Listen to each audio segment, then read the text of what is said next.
Chapter 1268. In the face of the situation where the capable were the top and the mediocre were the bottom, as long as one was a smart person, they should know what to do. Ning Wenfeng was originally a smart person among smart people. Naturally, he understood this point long ago and naturally knew what to do. This time, Ning Wenfeng was so desperate because he wanted to rely on military achievements to prove himself. At the same time, he wanted to prove that Yang Chendong's vision was not wrong. Their new 5 armies was an army that could fight. Just like when they were rushing to Tulyafin, even though the soldiers were very tired, none of them complained. They just wanted to prove themselves and complete the mission better. Ning Wenfeng's ambition was not small, but his luck seemed to have run out. After searching for several days, he even found the cold front company that Commander De Chang had left behind to watch the bicycle's safety. However, he did not see the figure of the Wala cavalry. In fact, he did not know that General Chao Lu had already left here with 20,000 cavalry and rushed to the place where Bo Muir was. Along with him was the leader of the Wala cavalry, Yes Hen, who was rushing from another direction. After the failure of the 5 armies to besiege Turpan City, Yes Hen lost confidence in this so-called allied army. This was not a united army at all. There were too many subordinates, and everyone wanted to take advantage of the situation. How could they win a battle when there were so many different voices in an army? How could they win a battle? How could they win a battle? Yes Hen, who could not see any hope, finally gave up all his fantasies. He decided to work alone like before. With so many elite cavalry in his hands, even if they were not a match for the 5-star army, how could he be afraid of others? At worst, he would just stay away from the 5-star army in the future. How could the world be surnamed Yang? With this goal in mind, Yes Hen sent someone to find Chao Lu a few days ago when Beta Persei suddenly bombarded his artillery positions. He told him not to search for the 5-star army anymore and to go straight to where Bo Muir was. They had to leave this place and stay away from all the forces and territories of the 5-star army. Reality proved that Yezi's thoughts were correct. When he saw the 5-star army's counterattack begin, he did not put up any resistance, nor did he have any desire to fight back. Instead, he quickly led his 15,000 cavalry out of Turpan, heading straight for where Bo Muir was. Originally, he had 20,000 cavalrymen with him. However, when the siege was not going well, he listened to Hikagen's words and took out 5,000 cavalrymen. He told them to give up their expertise in horsemanship and become infantrymen to siege the city. In the end, other than the 600 injured, the rest died in the siege. This made him hate Hikagen and the others even more. You deserve to lose. What kind of idiot general would give such an order to let the infantry attack the city? Yes Hen thought angrily. He did not think about it at all. When Keegan made this suggestion, he had raised both hands in agreement. Whether it was Yes Hen or Chao Lu, they were now leading their cavalry to Bo Muir's location as fast as possible. But they did not know that Bo Muir's situation was not good at this moment. At least, he was far from being in control of the situation as they thought. In terms of military strength, Bo Muir, who had nearly 100,000 cavalry, was undoubtedly the most powerful. But they were facing the nearly 50,000 5-star army, and all of them were elites. No one would underestimate such an opponent, nor would they dare to. The two sides faced each other like this, separated by 8 li in the wind and snow. No one moved rashly. It looked like they were evenly matched, but only Bo Muir knew that as the days passed, his situation would only get worse. There was only one reason, and that was that he was facing the 5-star army. This was a powerful enemy that could send reinforcements at any time. On the other hand, he already had the most cavalry. Even if leader Yes Hen and General Chao Lu came here, there was a limit to how much they could increase their strength. Compared to the 5-star army who would send countless reinforcements, and compared to Yang Chendong who was so rich that no one could see his trump cards, the longer the stalemate, the more unfavorable it would be for them. Even though he clearly knew this, Bo Muir could not retreat. First, he had already received news from leader Yes Hen, telling him to wait here. He could not guarantee where he would meet up with the leader if he left now. Second, in the current situation, the two sides could still maintain the balance if they did not move. But if one side left, would the other side chase after them? If it was a direct confrontation with 100,000 cavalry, Bo Mu didn't fear the 5-star army that had less than 50,000 cavalry. However, if he took the initiative to leave and the enemy began to pursue him, even he didn't dare to guarantee what would happen during the pursuit. In other words, Bo Mu was currently being watched and could not move. He could not guarantee that he would be able to escape unscathed. Now, all he could do was wait for leader Yeshen to appear and let him decide on the big plan. Compared to Bo Mu's side, the 5-star army's side was also not in a good situation. Everything was because the first army did not appear on time, causing the pincer attack to be delayed again and again. In the camp, Commander Bai Shuang, who was dressed in a mighty military uniform and had the rank of senior colonel, said, "I have already reported the matter of the first army not appearing on time to teacher." His voice was firm, his expression calm. Bai Shuang's words caused the expressions of the other commanders in the tent to change. Everyone knew that the first army didn't arrive on time. For this matter, the new 5-star army commander Su Ke had personally called Commander Su He of the new 5-star army, saying that because the snow was too thick and the roads were difficult to travel on, their advance speed was greatly hindered, and they were unable to reach the designated location on time. He admitted his mistake and asked for 5 more days. He would definitely arrive on time and ask for forgiveness at that time. After receiving the contents of this telegram, Commander Su He immediately took it out and showed it to all the commanders around him. Although he did not say anything, sometimes not saying anything represented his attitude. It meant that Su He wanted to give face to Su Kuda. The army would wait for 5 more days before launching the attack. For a dignified army commander to admit his mistake, and with such a humble attitude, the other military commanders had no choice but to suppress their anger. After all, they were all in the same pot, and it was impossible for them not to make mistakes. Giving others a chance was the same as giving themselves a chance. However, they had never imagined that Bai Shuang would suddenly say this when Su He called them together to discuss the military operation plan of how to launch the attack when the first alien army arrived 4 days later. Everyone was in an uproar at once.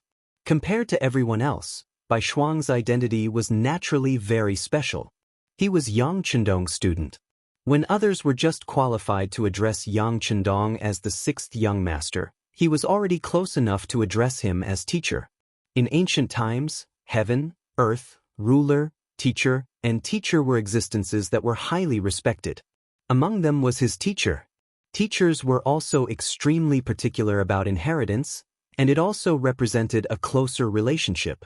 Based on this, although he was only a commander, no one dared to look down on Bai Shuang's words. Even the only general present, Su He, was the same. This was because he was certain that as long as Bai Shuang did not make any major mistakes, with this person's age his future achievements would definitely surpass his own. Therefore, when Bai Shuang said that he had already reported this matter to Yang Chendong through his own radio, Su He did not have the slightest intention of reprimanding him. He only silently mourned for Su Kuda in his heart. "Commander Su, this time, it's not that I don't want to help you, but this matter has already been reported to the 6th young master. You are in trouble." A military meeting to discuss important matters was also stopped because of Bai Shuang's words. After all, even Bugnam of Gojoseon knew about this matter. This meant that the plan could change at any time. It was a little too early for them to discuss what would happen in a few days. Yes, Su Kuda was in trouble, and the situation had indeed changed as everyone expected. When Yang Chendong received Bai Shuang's telegram in Tolyafin City, his eyes flashed with anger. If it was only because of the weather that they were unable to arrive at the designated location on time, Yang Chendong would not be so angry. But now, the first army of the foreign races didn't inform him about this matter. Instead, they wanted to hide it from him and inform the other armies. This was something Yang Chendong couldn't tolerate. This was deceit. It was a blatant lie. If they succeed this time, there may be similar things happening in the future. If this is not stopped, will there be a day when the military commanders below join forces to deceive him or even deal with him? Since ancient times, internal strife and even internal strife were allowed in the army, but they would never allow the loss of military power to happen. Because this is a provocation to a leader, it is a deadly threat. Inform the whole army. With anger flashing in his eyes, Yang Chendong exuded an indescribable murderous aura from top to bottom. Yang Er, who was beside Yang Chendong, felt his entire body tremble. The rage that was being emitted from Yang Chendong's body made him feel as if he was about to lose his balance. He only felt better if his entire body kept trembling. This is the aura of a superior. Army notification: new Army Commander Su He will be given a demerit. New Army Light Cavalry Regiment Commander Ma Xiangshan, Far Eastern Army 1st Cavalry Division Commander Dai Kuo will be given a serious warning. For divisional officers of the new army will be given a warning. 1st Army Commander Su Kuda. Yang Chendong suddenly stopped here, which made Beta Persei, who was in charge of recording, break out in a cold sweat. He knew how big of a shock this military notification would cause. I'm afraid that many people's future prospects will be greatly affected. But who knows how the main character, Suda, would deal with this? Chapter 1269. After hesitating for a moment, Yang Chendong's expression became firm again. Su Kuda will be demoted to regiment commander, replacing Bai Shuang's position as regiment commander. Bai Shuang will assume the position of regiment commander. Everything will be carried out after this battle.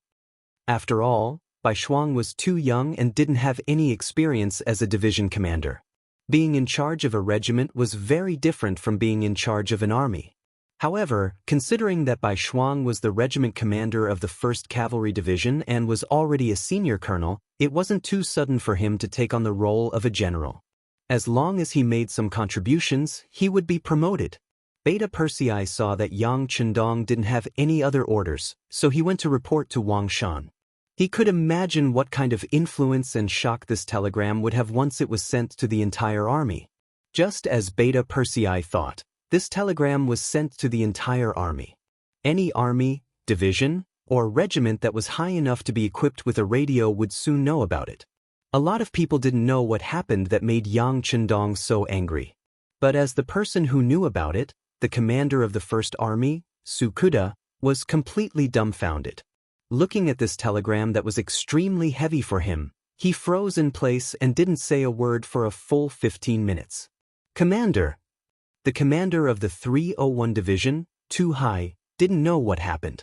He only saw that Su Kuda didn't move at all, so he carefully came up and asked, "Did Bugnam of Gojoseon have any new orders?" "Oh, you take a look. Also, don't call me commander anymore. After the army meets up with the new army, I will report to the new unit." Su Kuda smiled bitterly. After he said this, he sent the telegram to his trusted subordinate, Tu Hai. At this moment, Tu Hai was also very shocked. What did he mean by not calling him commander anymore? Did he get promoted again? That shouldn't be the case. Right now, Tu Hai was still a senior colonel. It was already very difficult for him to be a commander with this position. How could there be a better position than this? With all kinds of doubts, Tu Hai opened the telegram. When he saw the contents clearly, his expression changed drastically. After a long while, he pointed at the telegram. This. He was speechless. Suka didn't care about Tu Hai's reaction. At this time, he had already awakened from his shock. This time, he had indeed done something very wrong. He actually wanted to hide the truth from the 6th young master. This kind of action of treating military orders as child's play could be interpreted as deception. This should not be tolerated by any superior. It was already a blessing that he wasn't thrown into jail. Now, he was even given the position of regiment commander. This was giving him a chance to take the blame and perform meritorious deeds. If he gave up on himself at this time, then even the gods would not be able to save him. Right now, the most important thing to do was to make up for his mistakes and stand up again. He didn't want to disappoint the 6th young master. Commander 2, didn't Commander Mingji say that he has a way to speed up the army's advance? Now invite him over. Before, he wanted to protect his dignity as a commander, so he suppressed the 3rd Division Commander Sensei Naganabu. Now that Suku had been taught a lesson, there was no need for him to protect his dignity. Suku suddenly woke up. After that, someone reported his performance to Yang Chendong. It was also because of this action that his life was saved. Because if he really chose to give up on himself, even the position of commander of the world's #1 army might not be his. After experiencing this incident, Su could have finally grown up and would have greater achievements in the future. Of course, this was all in the future. In the tent, Bai Shuang looked at the telegram and didn't know whether to laugh or cry. The reason why he reported this matter to Yang Chendong was because he didn't want to do anything that would let his teacher down. He didn't expect that the position of commander would fall on his head. Although a soldier who didn't want to be a general wasn't a good soldier, this kind of position was not what he wanted. With his own efforts, Bai Shuang believed that one day he would be able to become a general, and that day wasn't too far away. Now, although time was saved, it was inevitable that he would be criticized. Since it was Yang Chendong's order and it was reported to the entire army, it couldn't be changed. Since there's a heavy burden on my shoulders, I'll work hard. Bai Shuang, who knew that he couldn't change the situation, could only accept it. But now, no matter how you looked at it, his expression was like he was pretending to be obedient. Bai Shuang was pleasantly surprised. In contrast, the new army's commander Su he had a worried expression. Especially when he looked at the 1st Cavalry Division's commander, Kulu, he felt even more guilty. Kulu's outstanding performance, especially when he used the strength of a single division to block the attack of 30,000 elite cavalrymen of Wala, heavily injuring the enemy in a situation where he suffered very few casualties. It was these achievements that made it a sure thing that he would be promoted to a commander. Su he had already reported this to Yang Chendong and basically received his approval. He received news that the new army had already decided on the position of commander, and it was very likely that he would be the commander of the 102nd Division, second only to the 101 ST Division's commander, Lu Zhua. It seemed that after this battle, he would be promoted by 2 ranks, from a division to an army. But now, a warning had completely ruined this good opportunity. According to the rules of the 5-star army, once an officer received a warning, there was no possibility of promotion within half a year. Half a year. By that time, the new army would have been formed, which meant that Kulu lost this opportunity to improve. Facing the silent Kulu, Su he opened and closed his mouth, then closed and opened again. In the end, he said bitterly, "Kulu, I'm sorry." This time, Kulu's mood was a bit heavy. Seeing such a fat piece of meat fly away just like that, no one would feel good about it. But it was already the truth. There was no point in blaming anyone, he could only say that he was unlucky. Thinking about how he would have to work under Su he in the future, Kulu could only force a smile and said, "General, I'd still like to fight under your command." No one would take these words seriously, they were obviously comforting words. Su he waved his hand and said seriously, "This time I owe you. Don't worry, if there's an opportunity next time, I'll do my best to fight for you." "Then thank you, General, for your help."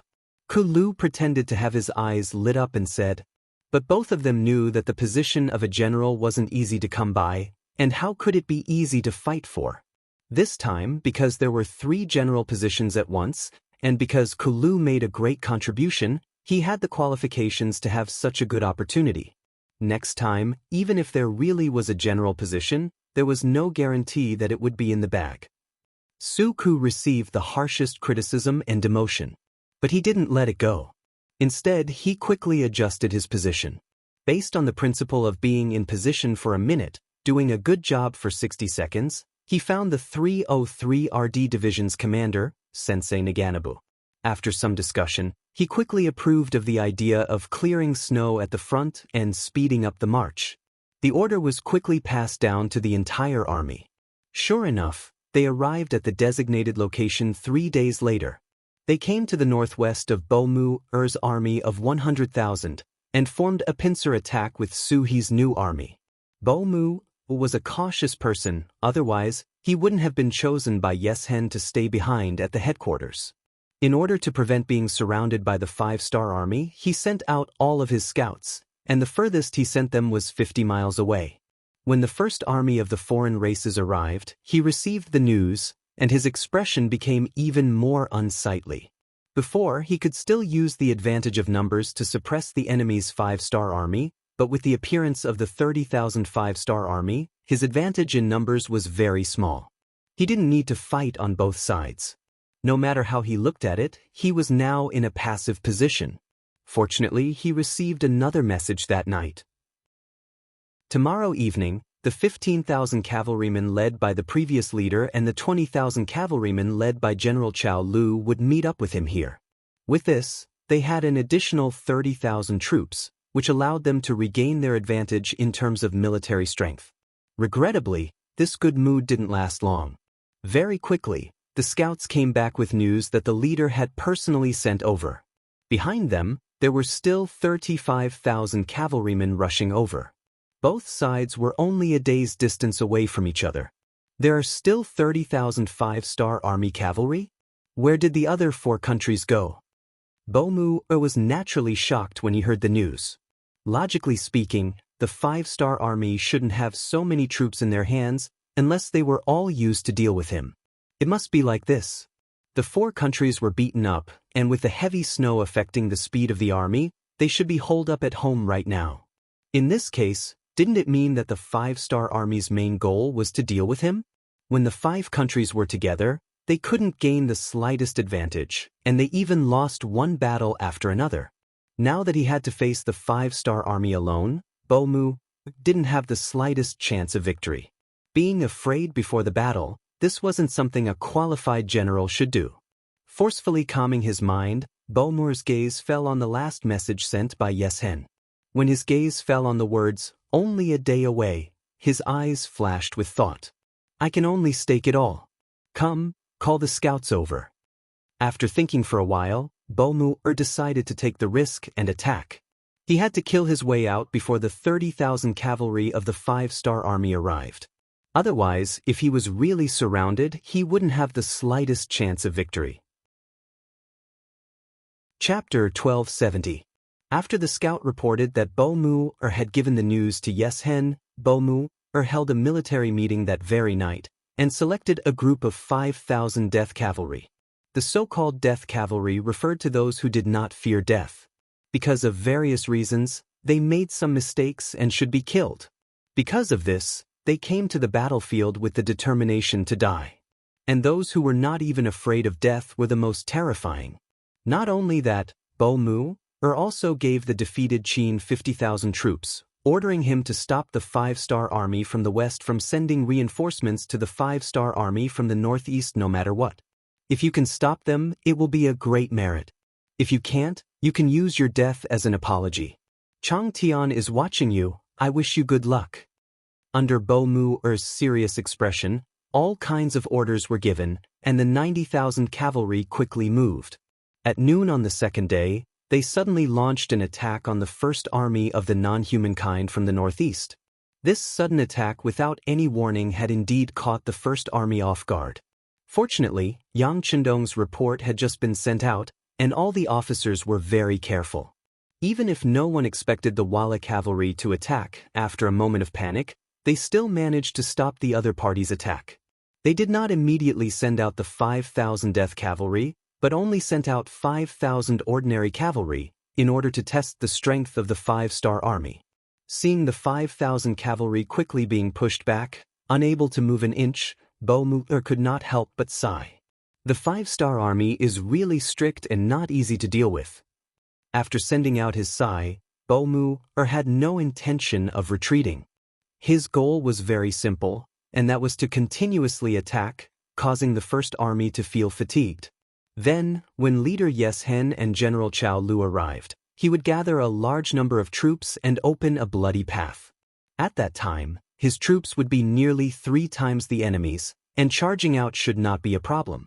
Now, it was time to see if Qin could defend against the attack of the 5-star army from the west.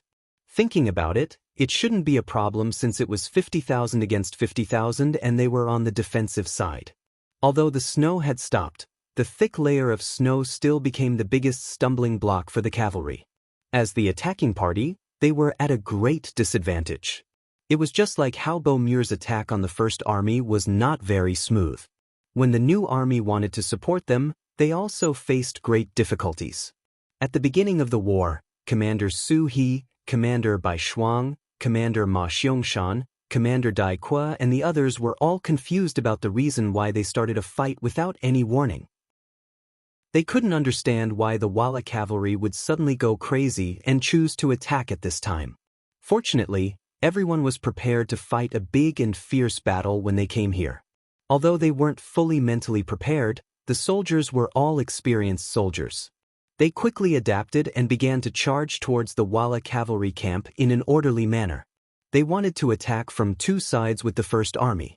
Even if they couldn't do it, they could at least share some of the firepower and pressure of their brother's army. However, under the heavy snow, the attack wasn't very effective, especially when facing General Qin, who was doing his best to stop them. This person had the idea of dying if he didn't succeed. He also had 50,000 cavalry in his hands.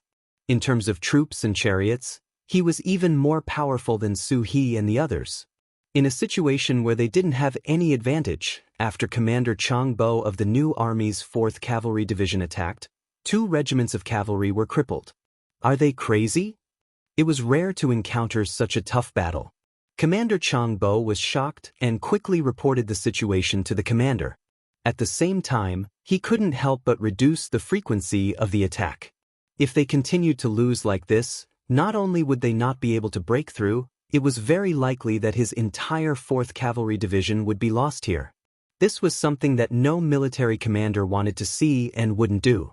In the new army's tent, after Commander Chang Bo's report was sent here, everyone including Su He frowned. It was clear that they didn't understand the actions of the Walla cavalry. It looked like they were trying to break through, but it wasn't that easy to do. Although the first army of the foreign races was a newly formed army, there were many veterans among them.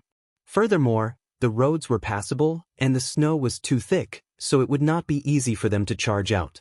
It was very likely that they would suffer heavy casualties and fail to achieve their goal. They could see this logic, and so could the Walla's general. But why did they still do this? The tent was abnormally quiet for a while. After a full 15 minutes, everyone still couldn't find the slightest clue. No one said a word. In the end, it was Bai Shuang who spoke. Okay, I see that everyone can't think of a reason like me. Let's report it to the teacher. Report it? Su He raised his eyebrows after hearing this. It wasn't that he didn't think of doing this, but wouldn't that prove his incompetence? He had just been executed. But when he thought of this kind of battle, if a mistake in judgment led to even greater losses, the result was not something he could bear. Besides, who was Bai Shuang? Even if he didn't agree, he had a separate radio in his hands that could contact Yang Chendong. If that happened, he would only be more passive. Okay, then let's report it. Let's ask the 6th young master to give us a clear path. After thinking about it, Su He decided to accept Bai Shuang's suggestion. The telegram was quickly drafted. After the commanders read it and found no problems, they reported it through the radio. After a stick of incense's time, a reply came. Compared to Su He and Bai Shuang, who only focused on one army and one area, Yang Chendong looked at the entire situation. Although he didn't know about the 20,000 cavalry led by Chao Lu, he knew that Yes Hen led 15,000 elite cavalry to meet up with General Bo Muir. With Yang Chendong's intelligence, he naturally realized that Bo Muir was preparing to break out of the encirclement. At the same time, it was to prevent the 30,000 cavalry led by Na Ri Song from pressuring them enough to find a way out. After all, once Na Ri Song's 30,000 cavalry arrived, they wouldn't have any advantage in terms of numbers. This was an opportunity to make the Walla army stay, but it wasn't a good opportunity. Even a cornered beast would fight, let alone 100,000 Walla elite cavalry. Once they went crazy, coupled with the snow, the various troops might not be able to reach the designated location on time to provide reinforcements. In this way, there would be too many uncertainties in the war. After thinking about it, Yang Chendong didn't give the order to fight to the death. Instead, he pointed out the Walla army's movements and allowed the various troops to deal with it as they saw fit without losing too much of their combat strength. Dealing with it as they saw fit was equivalent to handing over the command to the various commanders. This was also Yang Chendong's way of commanding.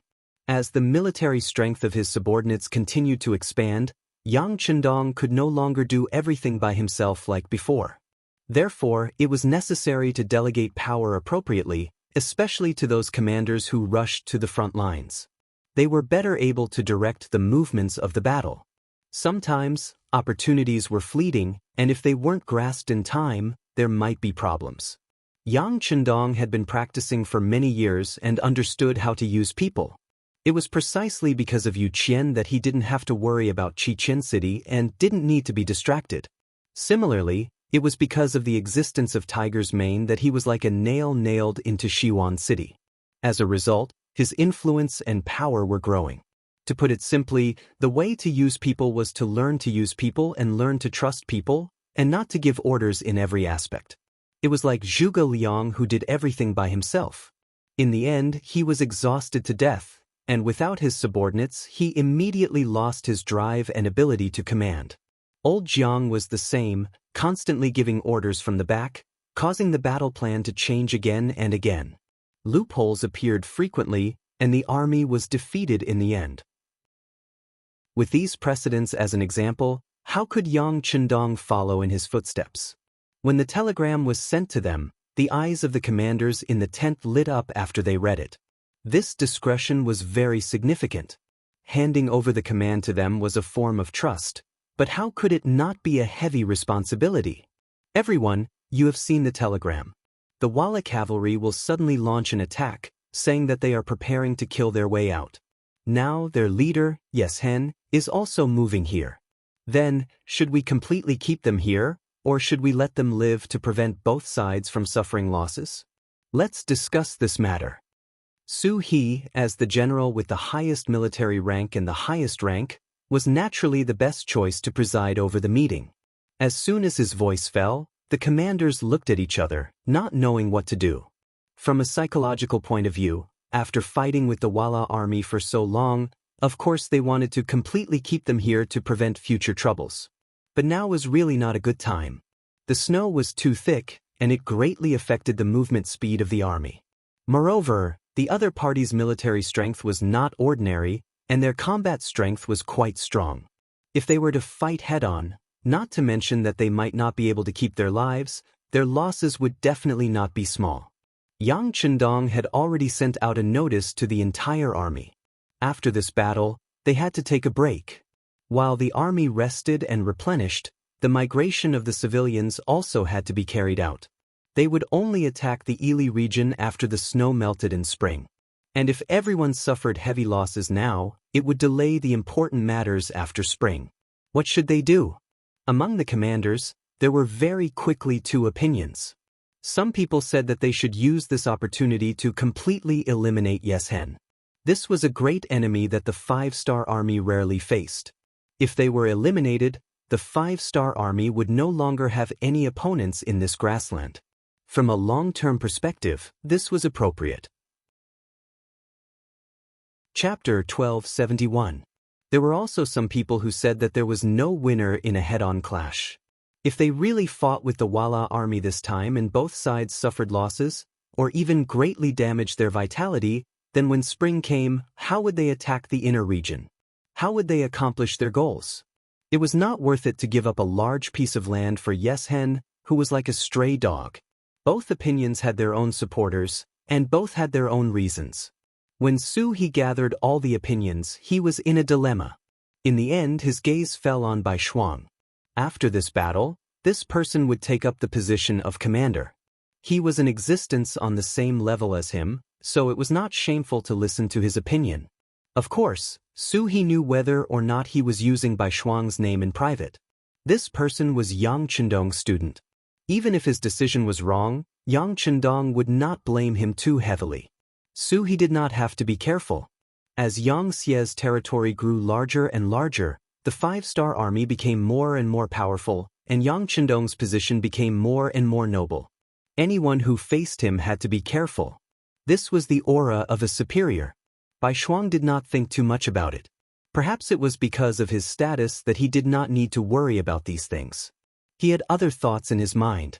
Even if Su He did not ask him, he would have said it himself. He took this opportunity to say, "This general has a few opinions. Right now, the war has just begun, and no one can predict what will happen next. Why don't we prepare for both sides? Prepare for both sides? Hearing Bai Shuang's words, everyone looked at him with confusion. Yes, prepare for both sides. Bai Shuang said with certainty, first, we naturally plan to destroy the Walla's main force, or even capture or kill Yeshen. We still have to do the necessary charge and support. The foreign race's first army will still be blocked. If we can heavily injure them and find an opportunity, we will move out with our entire army and crush them.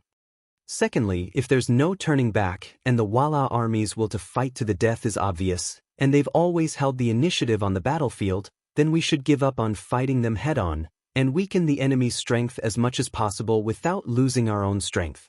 If it's really impossible, then we should just let them leave. The future is long. If we can beat them away today, then we can defeat them in the future and wipe them all out. Two different opinions were put forward at once. Their considerations were taken into consideration by the officers. After everyone heard it, they all nodded in agreement. There were even some people who thought in their hearts, as expected of Wu Nanking's student, he has a very thorough understanding of the 4 words discretion. Su He, who was sitting at the head of the table, also nodded in agreement. Previously, he thought that Bai Shuang was directly promoted to commander because he was Yang Chendong's student. Now, it seemed that this opinion needed to be changed. This person was indeed very capable, and he might be able to take up the position of commander. Bai Shuang's opinion received everyone's agreement. Then, this opinion was reported to Yang Chendong. Soon, a telegram was sent back to deal with this matter. Not long after, the foreign race's first army also received the telegram. Su Ku, who was going to be demoted after the war, after seeing the telegram, he only thought for a moment before saying to his 4 division commanders, everything will be done according to the telegram. We will use all our strength to stop them. If we can't catch them, then let them pass by us. No, Commander. The 301st Division Commander, Tu Hai, immediately objected. Commander, this is an opportunity for the foreign race's first army. If we can stop the Walla army and even capture their leader, Yeshen, it will definitely be a great achievement. Maybe you won't have to leave.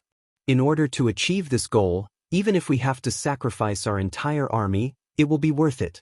That's right, military commander. The other 3 division commanders also expressed the same opinion. Su Ku's army was obviously very capable. At least, he quickly won the support of his 4 division commanders. Looking at the expectant gazes of the 4, Su Ku's heart was very moved. However, he wasn't moved.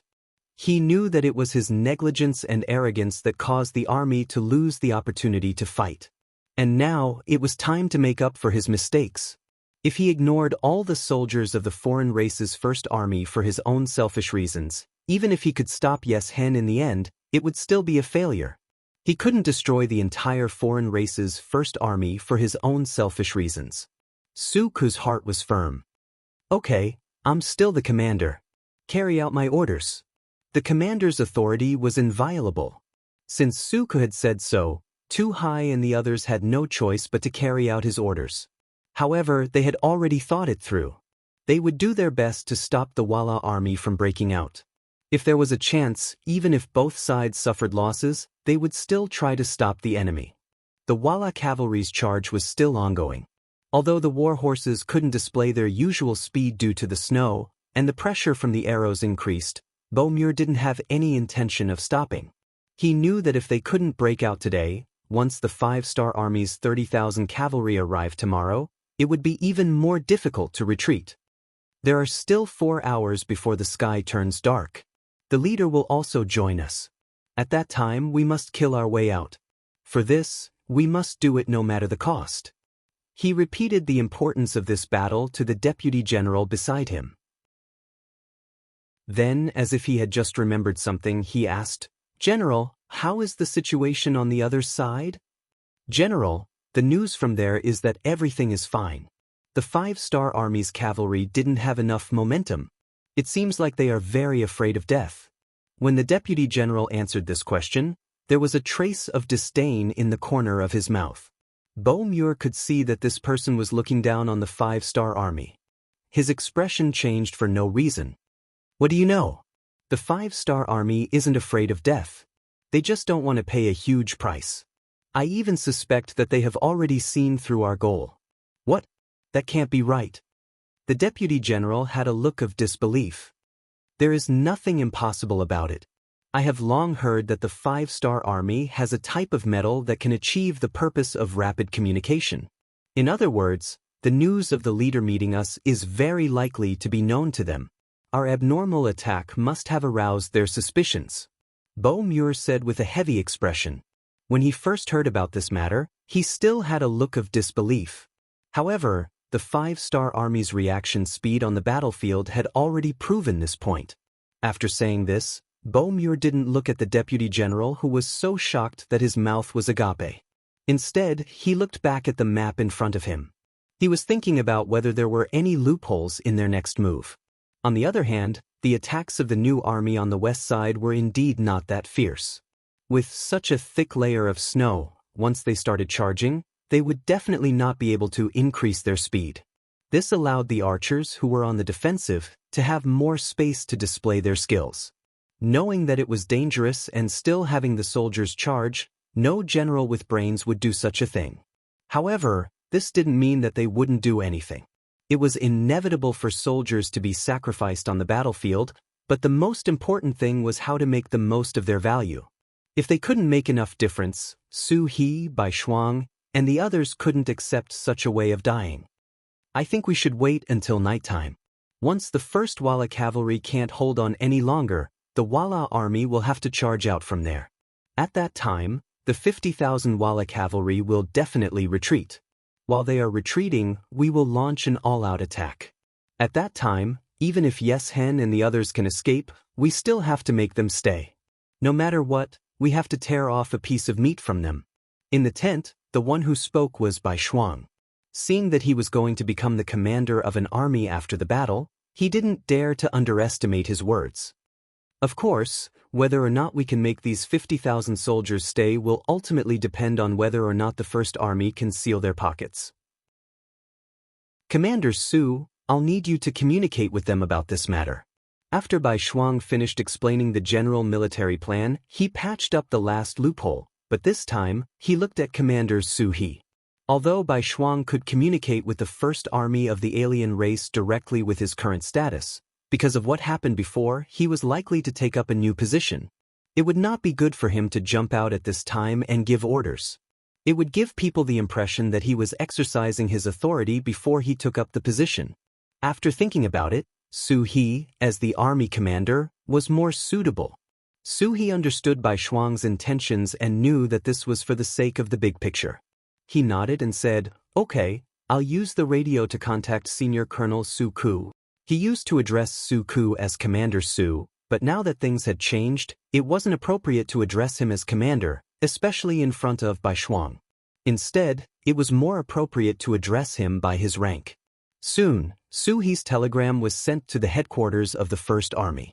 Su Ku didn't reply immediately after reading the telegram. He was weighing the pros and cons in his mind. However, Tu Hai, the commander of the 301st Regiment, who was beside him, immediately tossed it aside after reading the telegram. With a displeased expression he said, "We are all military units. What right do you have to order us around?" They didn't think of a way to launch an attack and rendezvous with us to launch a pincer attack. Instead, they wanted us to open up a path and let the enemy's general go just so they could finish off the 50,000 cavalrymen who were left behind to block the road. We can't agree to this kind of thinking. Chapter 1272. Tu Hai's words were naturally to vent the anger in his heart, as well as to speak up for Su Kuda. After all, he was now the favorite of the military chief, with a lot of power and autonomy. Who knew if Bai Shuang would still be the same after he took over? Would he find a chance to get rid of Tu Hai himself and replace him with someone else? This wasn't Tu Hai measuring the stature of a gentleman with his own yardstick. This kind of thing could be said to be the norm. In order to better control the army, most military chiefs wouldn't allow their subordinates to have different opinions. Otherwise, if they really fought a war, how could they unify the command? But no matter what Tu Hai was thinking, Su Keda's demotion from commander to regiment commander was already set in stone. Unless Yang Chendong retracted it, no one could change it. For example, Su Keda now accepted this fact. He was now thinking about how to fight his last battle as a commander. At the very least, he couldn't leave this mess in the hands of his successor, Bai Shuang. Commander 2, what's the situation at the front? Su Keda ignored Tu Hai's complaints and went straight to the heart of the matter. Military chief. When it came to serious matters, Tu Hai didn't dare to be the slightest bit arrogant. He hurriedly replied, right now the 304th Division is at the front. Commander Kang Biao is personally commanding the formation, but I heard that they also suffered some losses. The Walla cavalry seems to have gone crazy, charging non-stop. They are also using the tip of the arrow formation. If it wasn't for the heavy snow affecting their speed, I'm afraid our losses would be even greater. This wasn't the first time Su Keda had heard such a report.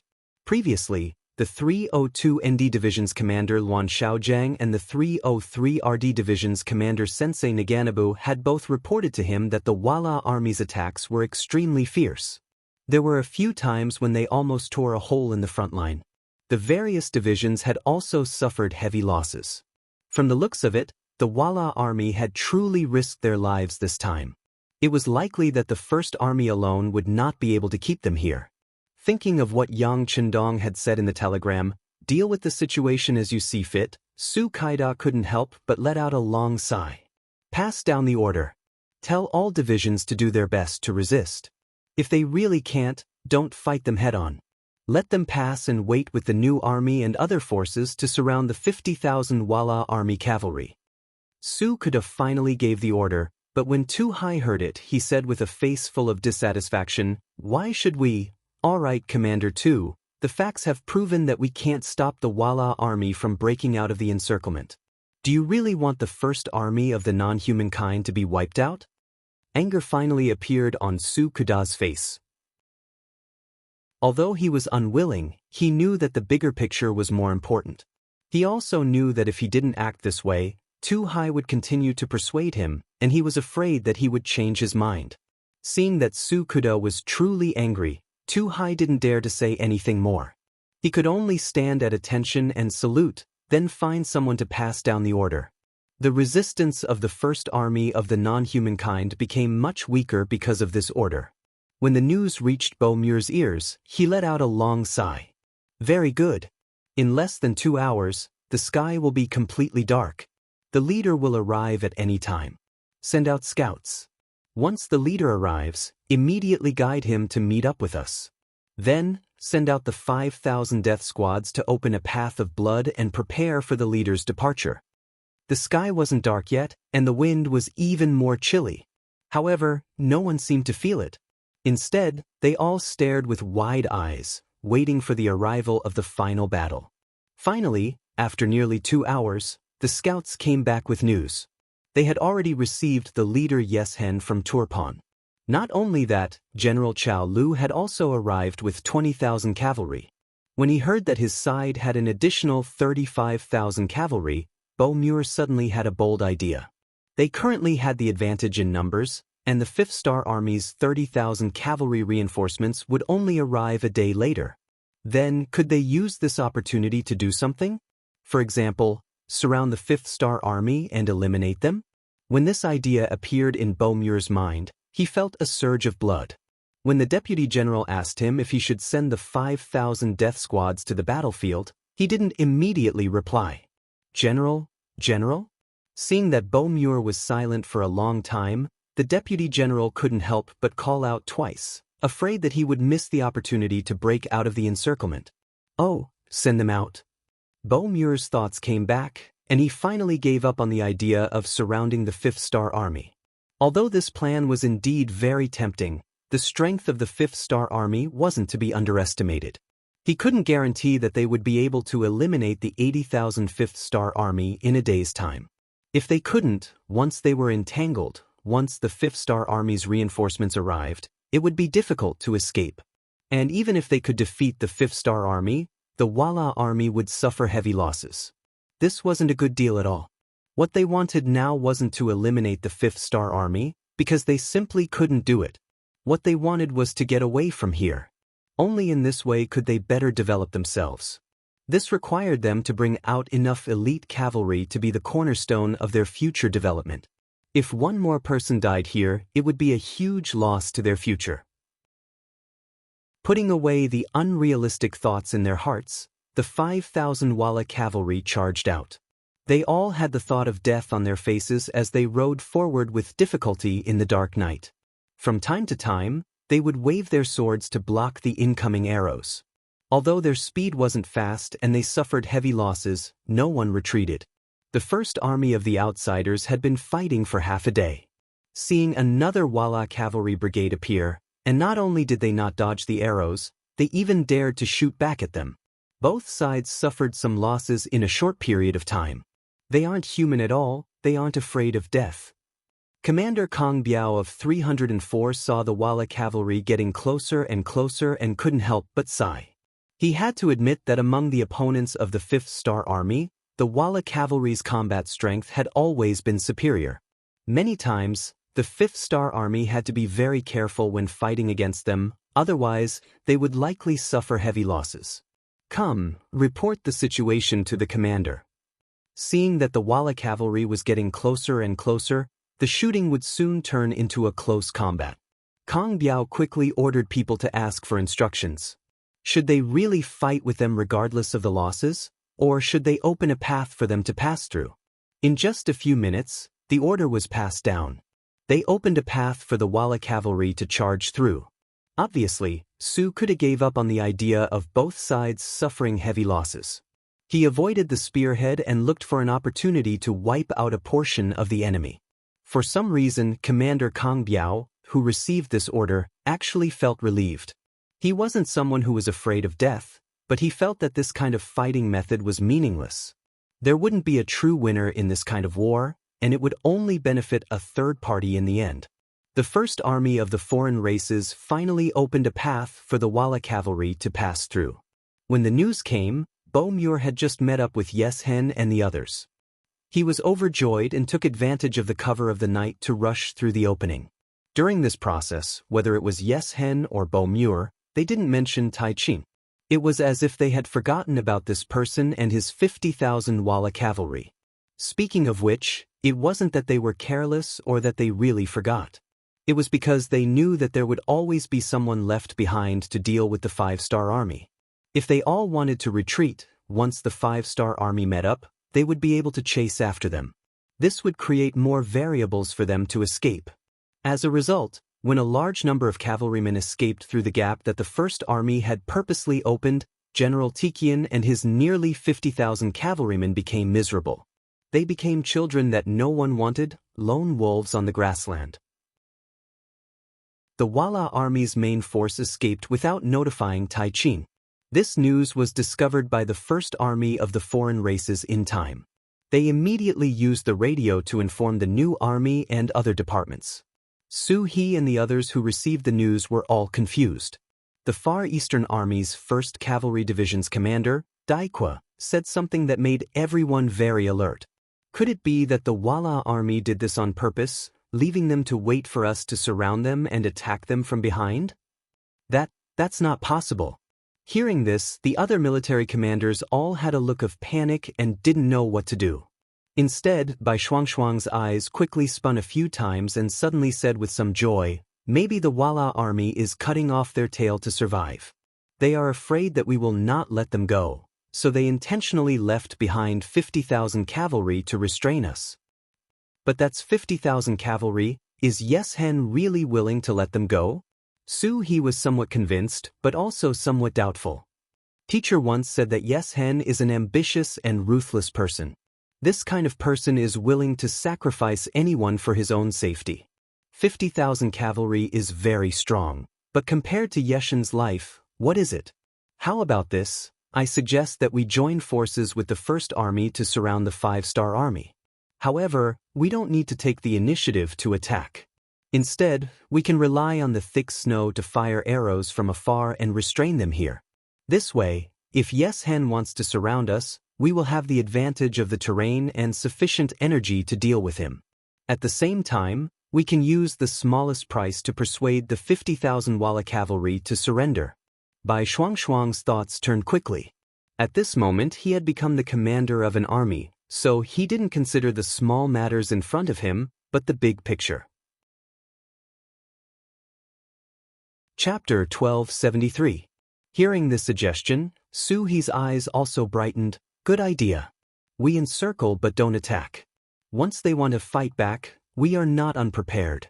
We can only encircle and use bows and arrows to deal with 50,000 cavalrymen from afar. We can achieve the greatest victory with the least cost. I agree.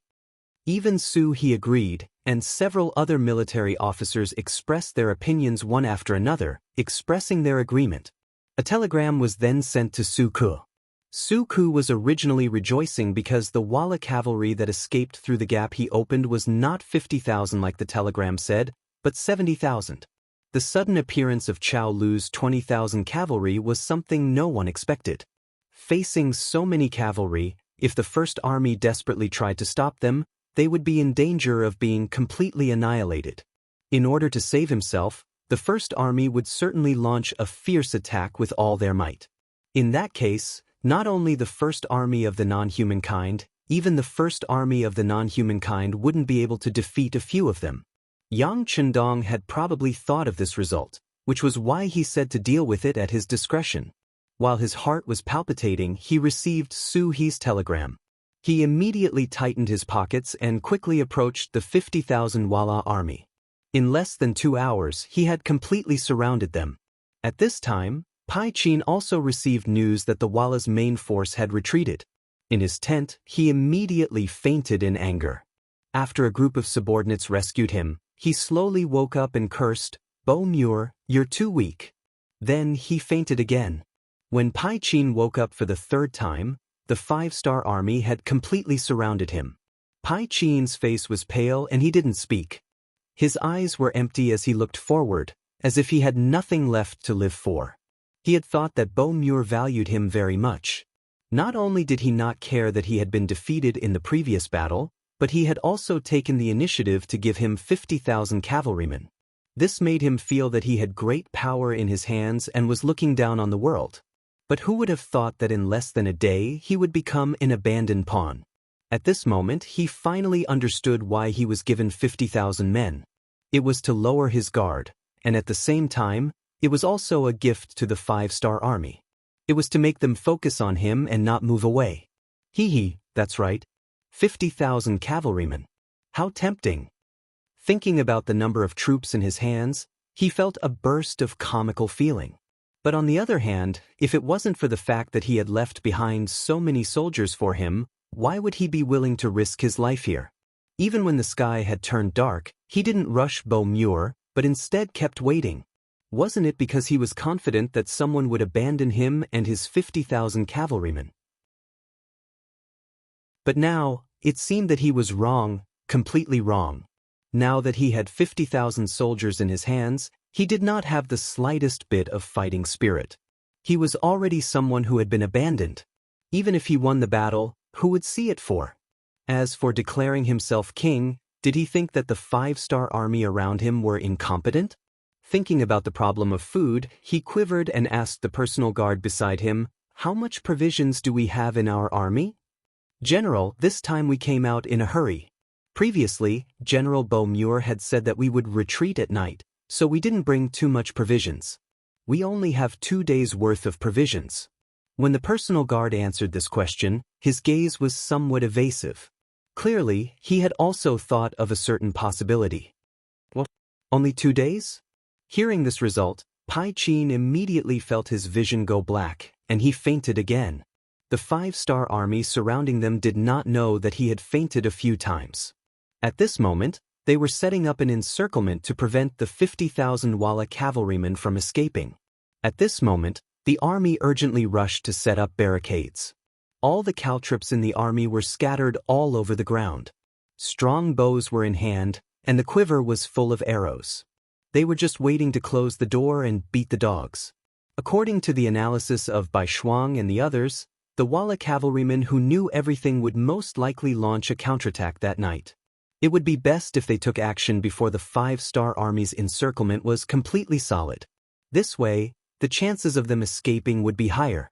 But they never expected that the night would be peaceful. The next morning, the Walla army was still as calm as usual. It was as if they did not know that they were surrounded. Such an abnormality made Su He, Bai Shuang, and Su Ku confused. They could either break out of the encirclement or surrender. But what did they mean by doing nothing? If it wasn't for the scouts using high-powered military binoculars that allowed them to see countless Walla soldiers moving around inside the tent, and if it wasn't for the scouts who reported that the other party had indeed fled far away and was running all the way, it didn't seem like they were going to come back for a surprise attack. Everyone couldn't help but wonder if they had surrounded an empty tent. Since the Walla army was not moving, the 5-star army had no reason to move. They only needed to continue waiting. When night fell, Narasong and the 30,000 cavalrymen would arrive. This way, even if the enemy had any ideas, they would be able to deal with them calmly. Unexpectedly, the 50,000 Walla cavalrymen did not move. It was as if they did not know that they were heavily surrounded. In reality, he was already lying on the bed. After being angered to the point of fainting, he was in a deep sleep.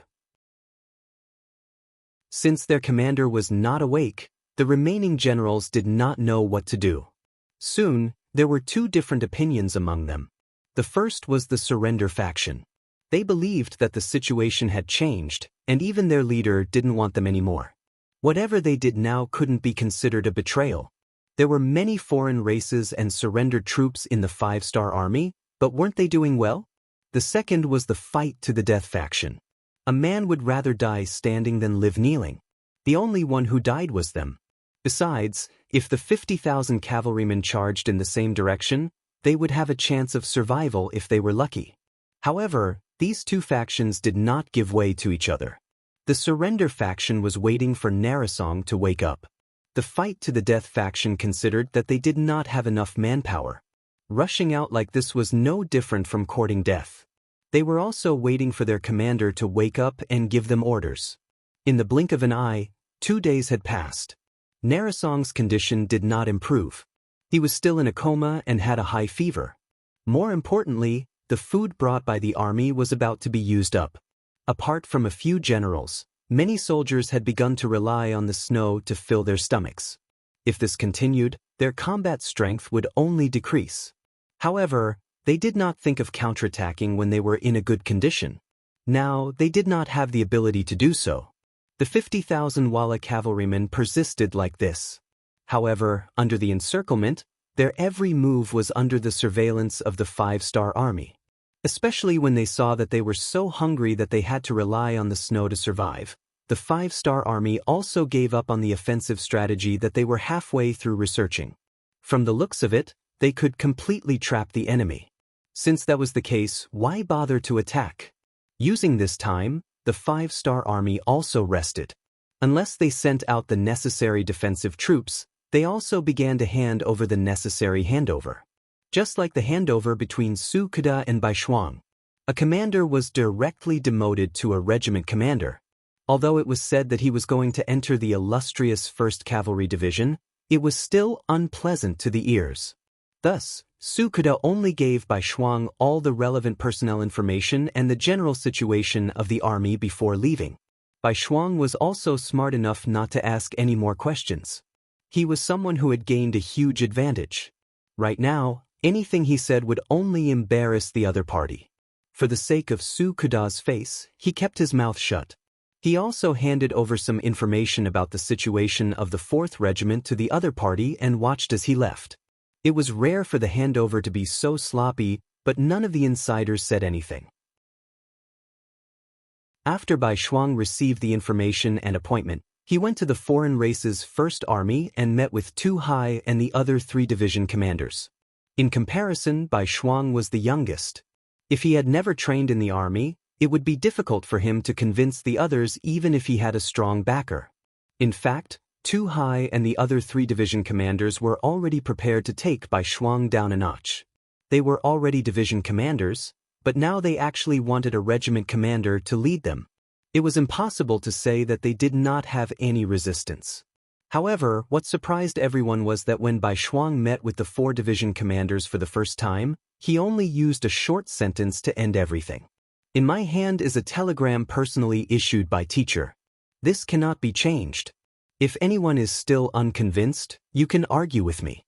You can also apply to leave the foreign race's first army. However, if you still want to stay here, then shut your mouths and perform well. If any of you have any problems, don't blame this commander for not showing mercy. Of course, if your abilities are not bad and you have made contributions, this commander will still be fair in his rewards and punishments. Alright, all of you are dismissed. In the future, use your actions to prove yourselves. This was the first time they had met, and this short sentence left Tu Hai and the others at a loss. They originally prepared some questions, but they were unable to voice them. Didn't Bai Shuang already say that? If you argue with me, then you are applying to leave your current post. Thus, he will grant you your wish. The newly appointed commander would definitely receive Yang Chendong's support. This was without a doubt. Otherwise, how would they carry out their work? Not to mention, Bai Shuang was Bugnam of Gojoseon's student. In terms of relationship, the division commanders were far from him. They wanted to find trouble with Bai Shuang partly because they wanted to cry out for Sukuda, and partly because they wanted to intimidate Bai Shuang and let him know that he was not strong enough to lead them. In the future, when there were military operations, they should respect their opinions more. However, Bai Shuang did not buy it at all. In an instant, the 4 division commanders looked at each other, shook their heads, and left the tent silently. This matter quickly spread, and even reached the ears of Yang Chendong, who was in the palace of Turpan City. He immediately smiled and said to Beta Persei beside him, "This student of mine is very opinionated. He can also distinguish between priorities. Not bad, not bad." Chapter 1274. To be able to receive 2 compliments from Yang Chendong, Bai Shuang's identity as the army commander was confirmed. At this moment, Yang Chendong was in a very good mood. After crushing the attack of the 5 countries, the 50,000 Wala army cavalry would be in his pocket again. The next step was to wait for the snow to melt before launching an all-out attack. During this period, there were still many things that he needed to do. For example, continuously sending troops to the Ili region, continuously sending the people who wanted to migrate out, and letting the people from the outside bring them in, settling them down, and dividing the land equally, etc. Considering that there were many things to do, and that the war would start again after the spring, he had to stay here to set up the formation. Yang Chendong did not plan to return to Chichen City. This time, he had to be separated from his wife and children again. Chichen City. Long residence. The chief of public security, Long Tainan, was drawing Yang Duo's eyebrows in his bedroom. No one would have thought that the dignified Chief Long, who could make criminals tremble in fear, had such a gentle side. A man drawing a woman's eyebrows, this was a sign of the love between husband and wife. See Zhang Chang drawing eyebrows. Zhang Chang was from Pingyang during the Han Dynasty. During the Xian Emperor, he was the governor of the capital. Zhang Chang drawing eyebrows for his wife. In the past, it was said that husband and wife had a good relationship. Later generations combined the story of Zhang Chang drawing eyebrows, Han Shou stealing a woman, Xiang Ru stealing a jade, and Xin Yu's thin waist into the 4 great romantic affairs of the ancient times. Yang Duo, who was middle-aged but still had a beautiful face, was also enjoying this feeling at this moment. From time to time, her eyes would meet with Long Tianan's, and then she would smile. In an instant, the temperature of the entire room seemed to rise a lot. Okay, done. After finishing the last stroke, Long Tainan, who was bending over, laughed. Looking carefully in the mirror, Yang Duo's face showed a satisfied expression. Not bad, my husband's skills have improved again. That's true. Who asked me to have a lovely wife? Long Tainan laughed heartily after being praised. He was obviously very satisfied with this praise. In response, Yang Duo threw a smug expression, but in her heart, she was happy. Long Tainan was not her first wife, and she had a past that she could not bear to look back on. She originally thought that this was the end of her life, but she never thought that she would be able to have a second spring. Moreover, the relationship between the two of them was really good. They loved and respected each other, which made her very satisfied. It was because of this satisfaction, Yang Duo was willing to do anything for Long Tainan. Just like how she had sent a telegram to Hu Mang, the commander of the new army in the first city, for the sake of Ai Hui. She didn't know if it was appropriate, but she had done it out of love. Now that she thought about it, she had to inform Long Tainan. Otherwise, who knew if it would cause any misunderstandings? Husband, I sent a telegram to Commander Hu Mang yesterday. What? Long Tainan, who was washing his hands after putting down his brush, did not hear clearly at first. He thought that it was just a normal matter, but then he reacted. His hands that were reaching into the basin could not help but pause, and his entire body also froze. Yang Duo, who had been paying attention to Long Tainan, noticed this change. A look of heartache flashed in her eyes, and then she said, I recommended Director Qin to Commander Tiger Mane. When the content was said, Long Tainan had already turned around. With a trace of nervousness on his face, he said, Madam, how can you send such a telegram? This, why can't he? What's this? Director Qin is a talent to begin with. Didn't my husband say more than once that once he wants to lead troops into battle, he is also qualified to be a military commander? And I also know that you went to City Lord Yu Qian and Deputy Commander Lung Song of the Army Headquarters because of this matter. I saw that you were anxious, so I wanted to help you. Yang Duo naturally knew what Long Tainan was going to say. It was nothing more than that. It was best for women not to get involved in this matter, especially Yang Duo, who was Yang Chendong's seventh sister. Sometimes she had to pay special attention to what she said or even what she expressed. How could Yang Duo not know this? A woman's virtue was to have no talent. Wasn't this a sentence that those scholars often said? However, she also knew that they were in Yang Xie's world now. Yang Chendong had said that men and women were equal. Since they were equal, why couldn't she do what men did? More importantly, she saw that Long Tainan had been busy because of this matter. She really wanted to help. After thinking about it, she simply sent a telegram to Commander Tiger's Mane in her own name. Of course, Yang Duo wasn't someone who didn't know the importance of things, especially now that Yang Xie's territory was getting bigger and bigger. As Yang Chendong's seventh sister, the weight of her words naturally became heavier and heavier. Therefore, she also specially sent a telegram to Yang Chendong, directly removing Long Tainan from the list. She only said that Qin Feng was a good person and a good seedling to be a general. She recommended him out of fairness. Yang Duo only knew that her husband was anxious because of this matter. As for what would happen after these two telegrams were sent, she didn't care. This was the willfulness of women. It was also the willfulness of Yang Chendong's sister. It must be known that even Yang Chendong's wives wouldn't speak about the appointment of a general because this involved a matter of principle, and that was that the harem couldn't interfere with politics. Yang Duo was Yang Chendong's sister. She wouldn't care about such things. She just did what she thought. What could she do? Long Tainan was a little speechless by Yang Duo's words. After his expression changed again and again, he finally returned to his previous gentle state and said, Well, since the telegram has already been sent, then it's too late to say anything. It's just that Qin Feng is really a talent. Yes, this is a recommendation. Sixth brother should thank me. Yang Duo raised her head proudly and looked as if she was doing this for the public. Long Tainan saw this and could only bitterly smile. He knew that Yang Duo was helping him. How could he refute it? Besides, he was also wholeheartedly dedicated to the public. He was really recommending talents. At least as far as he knew, none of the candidates recommended by the military and the city lord's mansion could compare to Qin Feng. Qin Feng, the head of the operations department of the Ministry of Public Security, was a person with great power in the Ministry of Public Security. At the same time, he was also a young talent that Long Tainan appreciated very much. Despite the Great Migration, the proportion of natives in the land was very small.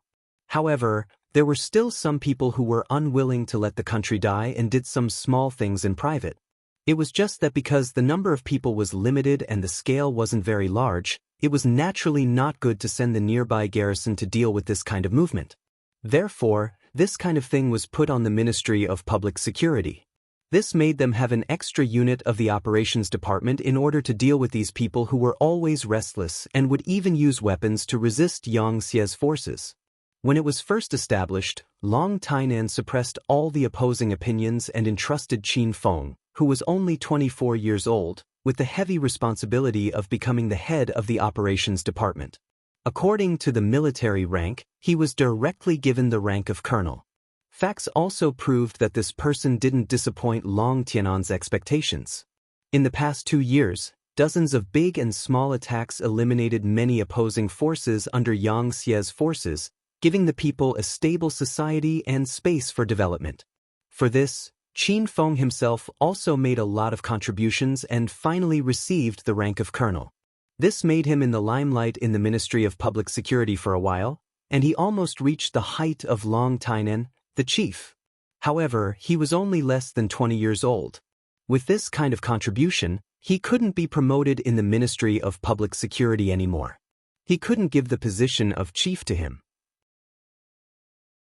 Even if he was a talent, because of the environment, he couldn't be promoted anymore. As a result, Qin Feng, who had made great contributions several times in a row, was given the title of Vice Chief of Public Security. This was already the limit. Because of this, in order to not delay this person's development, Long Tainan decided to send him to the military. This way, there would be room for improvement. This time, it just so happened that the new army was going to be changed into a new army group. Seeing that there were 3 army commander positions, he had an idea. For this matter, Long Tainan threw away his old face and went to look for City Lord Yu Qian, Deputy Commander Leng Song, and the others. Unfortunately, the effect wasn't very good. This didn't mean that Qin Feng wasn't capable enough or that his contributions weren't enough. It was just that he was still too young. If he was allowed to take the position like this, what would happen to the other senior people? Thus, Long Tainan only wrote Qin Feng's name in the recommendation letter from the Ministry of Public Security and then prepared to resign himself to fate. However, everyone knew that it was difficult to obtain such an important position just by relying on the recommendation of the Ministry of Public Security. This was where his worry lay. He didn't expect that Yang Duo would see it all. Then she made a move. However, she was afraid that she wouldn't get permission, so she acted first and reported later. Originally, Yang Duo was prepared to tell Yang Chendong in person when he returned to Qian City for the new year.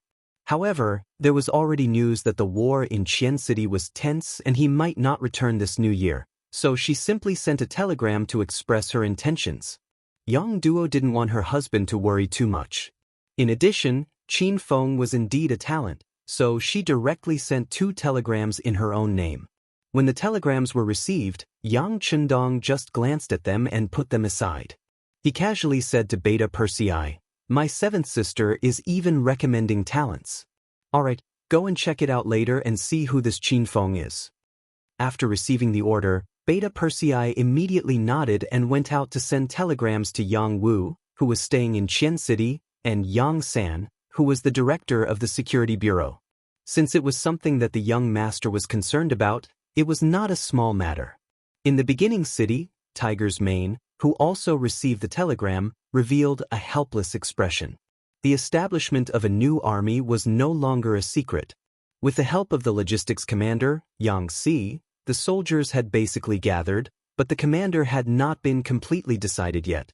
This gave Tiger's Mane, who was about to become the commander, a headache. Chapter 1275.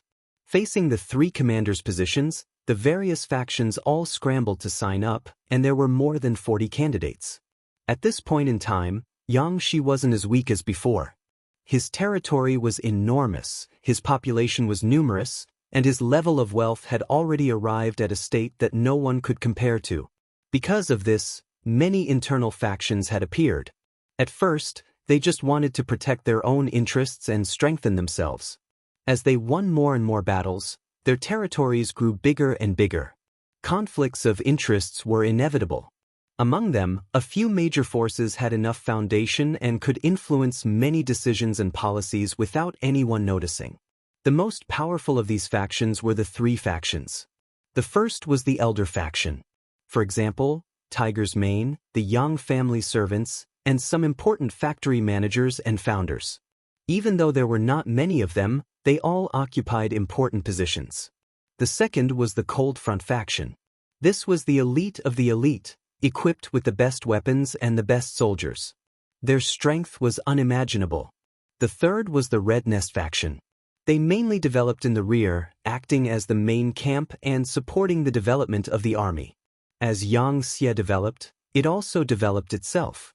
Most of the time, even Yang Chendong had to consider their feelings when making certain decisions. The fourth was the Surrender faction. There were all kinds of talents among them, but it was undeniable that they had all joined the Yang faction from other factions for various reasons. Many of them had been forced to join, but as time passed, they settled down and became Yang Xie, especially the backbone of the five-star army. There were actually differences among the four major factions. For example, the Crimson faction was also divided into the local faction, the old people in Crimson City, the Great Ming faction, the talents from Northern Ming and Southern Ming, and the foreign faction, the talents from outside Crimson City and Great Ming who came to Crimson City to develop. Apart from this, there were also some smaller factions, such as the Grassland faction, the Vietnamese faction, the Laotian faction, the Korean faction, and so on. It could be imagined that in the future, there would be the Japanese faction, the Ili faction, and many other factions. Yang Chendong was naturally aware of this, but in order to maintain a balanced relationship, he would not interfere unless it was too strong and threatened him. Where there were people, there would be Jianghu. Where there were benefits, there would be conflicts. This was something that no one could avoid. And with these relationships, it was impossible to be on good terms with all of them, but generally speaking, he had to get along with them. Just this time alone, almost all the major and minor factions had been mobilized for the position of the three army commanders. As long as there were such talents, they would constantly recommend them. Those who didn't have such talents were also recommended by the other faculties. They agreed to share the benefits. As the commander of an army, how much influence would he have if he obtained this position? How many officer positions would he be able to arrange? Just thinking about it made people envious. Because of this, Tiger's man had the biggest headache. As the new commander of the army, what he needed to do was not to be impartial. He needed to select the best talents and entrust them with important tasks. He also needed to balance the relationships between all parties. At the very least, he could not allow people to criticize him for any major problems. For a moment he had a headache. But things had to be done. Soon, 2 candidates were submitted. After the review, they were basically approved. They were only waiting for the final order from the army headquarters. They were the 101st Army's commander, Lu Zhua, and the 102nd Army's commander, Ke Lu. Regardless of whether it was in terms of experience or ability, it was obvious to all. If they were promoted, no one would be able to say anything. But no one would have thought that such a problem would still occur. Division Commander Ke Lu was implicated by the new army's commander, Su He. He was given a warning and could not be promoted for half a year. This meant that he would miss this good opportunity. With one less competitor, Tiger's man said that he had one more choice. At this moment, Yang Duo's telegram was delivered to his desk. When this telegram was delivered, there was an attachment. It said that the same telegram was also delivered to Yang Chendong. Tiger's man could not ignore this. Who was Yang Duo? She was the young master's sister. As a servant of the Yang family, she was his master. At the same time, Yang Duo was also the only person from the Yang family that the young master brought to Chichen City. Just based on this relationship, Tiger's man could not ignore it. Not to mention, the matter had already been reported to Yang Chendong. He did not dare to be careless. I have an impression of this Qin Feng. He was the candidate recommended by the Ministry of Public Security. We have also investigated him. He is quite capable, but he is too young. He is not even 27 years old. Tiger's man looked at the telegram and looked at Qin Feng's name. He could not help but say, Of course, he was not talking to himself. He was talking to Yang Si. They were both servants of the Yang family. Their relationship could not be compared to that of ordinary people. In particular, Yang Si was now the commander of the logistics department. In terms of power and the number of management personnel, he was no less than the commander of the first group. Regarding the important matter of selecting a commander, he called Yang Si over to discuss it. Yang Si did not speak at the moment. Instead, he held his chin and looked at Tiger's man as if he was looking at a rare animal. This kind of gaze had a hint of scrutiny, which immediately made the latter raise his eyebrows. "I say, why are you looking at me like that? Are you looking for a kick?" In the world, other than Yang Chendong, only Tiger's man could say that to someone like Yang Si that he was looking for a kick. They were both servants of the Yang family. Tiger's man could be said to be the boss and the immediate superior of everyone. Of course, he did not really want to kick anyone. It was just a kind of joke to show intimacy. However, there was a certain degree of pressure. At least, Yang Si, who was afraid of being kicked, immediately became serious. "Tiger's man, don't talk about age. Young master is not even 30 years old." This sentence was said by Tiger's man. He was stunned. Yes, Yang Chendong was born in 1430. It would be half a month before he turned 30 years old. Looking at the group of servants, they were not old. None of them were over 30 years old. But which one of them did not hold great power? Yes, we shouldn't judge people based on age. But who are we? How can Qin Feng compare to us? Tiger's man was still a little unconvinced. Yes, Qin Feng can't compare to us, but he won't be too far behind. He was recommended by Miss Seven, and this matter has been reported to the young master. I think we should keep this position for now. If my guess is right, it won't be long before the young master receives news. We just have to wait. As for the last commander position, we have to decide quickly. After all, the three armies can't be without a commander for a day. Yang Si was able to become the logistics commander and manage the relationships between all parties very smoothly. He was a person with a clear mind. That was why he had such an analysis. Naturally, whether it was Tiger's man or Yang Si, with their status, they only had one master in their eyes, and that was Yang Chendong. As long as they served the young master well, they did not have to care about other people's opinions. But the problem was that this was recommended by Yang Duo. Even the young master would have some misgivings, so it was not up to them to think too much. Regarding Yang Si's ability, Hu Meng could be considered to be very familiar with it. Hearing him say this, he nodded and said, "Okay, since that's the case, we will leave a position. Now, let's discuss the last commander." At the end of December, 1460 was coming. It was only a few days before the five-star army, and good news came one after another. First, the heavily surrounded 50,000 Walla cavalry finally chose to surrender. Their commander, Taiyin, also died of a serious illness due to his poor health. In the end, his subordinates chose to surrender to the five-star army. To be able to become Walla's elite cavalry, their strength was very good. As long as they changed their mindset, once they joined the five-star army, they would definitely be a group of elite soldiers with decent strength. These people did not need to undergo any systematic training at all. As long as they adapted to the military rules of the five-star army, they would quickly become qualified soldiers. This was equivalent to having an additional 50,000 reserve troops. For the five-star army that entered the Yilabali area, this was a force that could not be ignored. Second, the scouts had sent back accurate information. Under the leadership of Yes Hen, 60,000 Walla cavalry crossed the Altai Mountains and entered the northern grasslands. This kind of decision to leave in a hurry already proved that they were afraid of becoming enemies with the five-star army. It was believed that as long as this trend continued, they would not dare to become enemies with the five-star army. This indirectly meant that when the five-star army conquered the Yilabali area, there would be one less strong opponent. Third, the new army would be officially established a few days later on the 1st of January 1460. The commander of the army, Tiger's Mane, had 3 armies and 1 division directly under him. Each division had 4 divisions, each division had 4 regiments, a total of 33,600 people in each army. The army had about 118,000 combat personnel, logistics personnel, and mechanical personnel. Commander Tiger's main, 101st Army Commander Lu Zhuo, 102nd Army Commander He Chong, who was selected from countless people. He had served as a squad leader, platoon leader, company commander, battalion commander, and deputy commander in the Cold Vanguard Army. He later served as the Deputy Chief of Staff in the Army Headquarters, 103rd Army Commander Qin Feng, recommended by Yang Chendong and approved by Yang Chendong, and the new division directly under him, Deng Yu.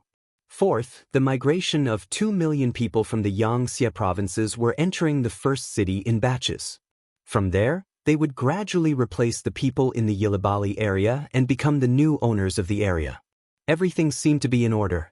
Yang Chendong's territory was Lufan City. Once this area was occupied, it would become the capital. Now, a lot of boulders and cement were being transported to the city. They were just waiting for spring to start building the city. At this moment, Yang Chendong looked like he was going to go to war and would not stop until he occupied this area. This posture also made Yilibali, Turkmenistan, and Yarkiang very nervous. After the 5-star army failed twice, the Wala cavalry left and the Kazakh army retreated in fear. At this time, they no longer had any outside help. Chapter 1276. Before this, the 5 countries working together did not cause any problems for the 5-star army. Now that there were only 3 countries left, they were even more terrified. Seeing that the 5-star army might launch a large-scale attack, after a series of discussions, the 3 kings decided to ask for help from the Kazakh Khanate. Not only that, but they also asked for help from the Aries dynasty. Needless to say, Kazakh was connected to the Ili region, and they were in danger of dying. After the 3 countries promised to provide grain and a certain amount of gold and silver, even if it was for their own safety, they had to send troops once more. The Aries dynasty was the predecessor of Iran. Under the leadership of Wuzong Hasan, they had just defeated the Black Goat dynasty. They were at the peak of their military strength and wanted to expand outwards. The 3 countries took the initiative to ask for help while paying a certain amount of gold and silver.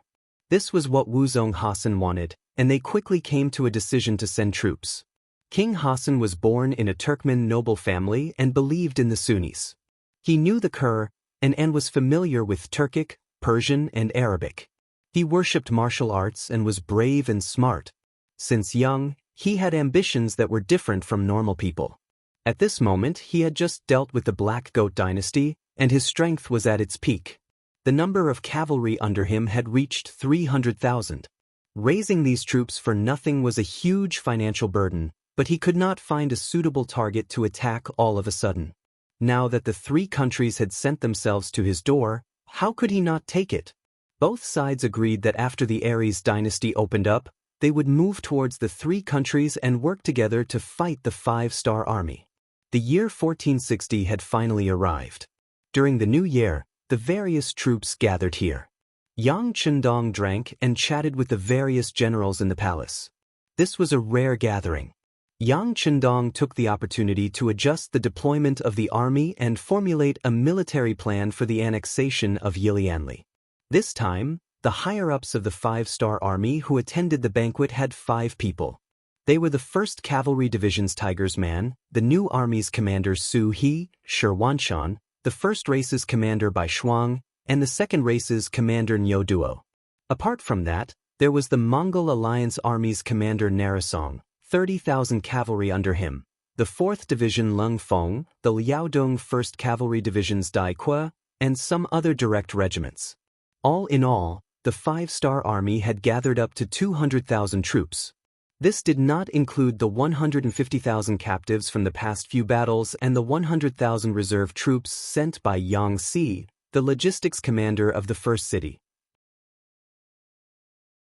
With these sufficient reserves, no matter which army or division suffered losses in the following battles, they would be able to quickly replenish their losses. This was something that the other powers could not compare to. Not only that, Turpan, Baisbali, and Hoboksari had nearly 2 million civilians from the other provinces of the Yang family. They were waiting for the five-star army to take over the new cities and redistribute the new lands after their victory. Taking advantage of the 3 months of continuous heavy snow, Yang Chendong had made all the preparations. He had also accumulated a large amount of military supplies in the 3 cities. Once they were ready, he would be able to wield his troops and be invincible with just one order. Compared to Yang Chendong's ample preparations, the 3 countries did not surrender without a fight. After failing to send envoys to make peace, they also contacted the Kazakh Khanate and the Aries dynasty respectively. The former decided to send 100,000 troops, while the latter sent 150,000.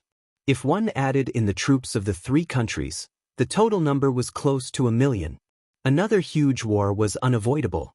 In the banquet, everyone only drank and talked. The atmosphere was not bad. On the second day after the banquet, when everyone arrived at the military conference hall in the palace and saw Jean Xian's sand table in front of them, all the military officers' faces turned solemn. Yang Chendong was still dressed in a clean green robe, holding a thin and sturdy pointer in his hand. Before he even opened his mouth, he had already attracted everyone's attention.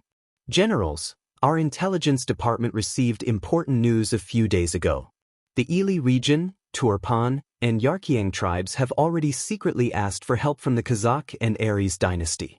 After paying a certain price, they have already persuaded the 2 countries to send 200,000 cavalry to fight a decisive battle with our 5-star army. Apart from this, the 3 countries have each recruited 50,000 soldiers. If we add it all up, our opponents this time are close to 1 million. Yang Chendong's voice resounded in the conference hall. When the generals heard this, their faces all turned red in excitement. Generals who led soldiers to war were not afraid of battle. The more enemies there were, the more merits there would be, and the more opportunities they would have to show off. Seeing the generals' high fighting spirits, Yang Chendong was also very happy. He had not expected the Aries dynasty to suddenly jump out. His original plan was to head west and fight whatever he saw, but he did not know where to start. Now, the Aries dynasty and the Kazakh Khanate had both taken the initiative to jump out. This was the best thing that could happen. Yang Chendong was very satisfied with the generals' fighting spirit and morale. He raised the pointer in his hand, and the conference hall immediately became quiet again.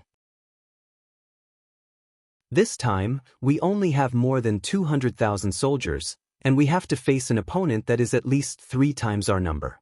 I want to say that everyone must be cautious and not be arrogant and underestimate the enemy.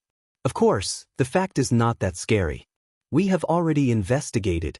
After 2 conscriptions, the men of the 3 countries are all gone. In other words, they do not have the ability to conscript again in a short period of time. However, we are different. We have a solid rear. For now, we have more than 200,000 reserve troops. At the same time, there are 100,000 foreign soldiers from various provinces gathering in the logistics headquarters in the beginning city. They will soon set off for us to be our solid backing. Everyone, there is no need to hold back in the next battle. When you see the enemy, just fight. Beat them fiercely until they surrender.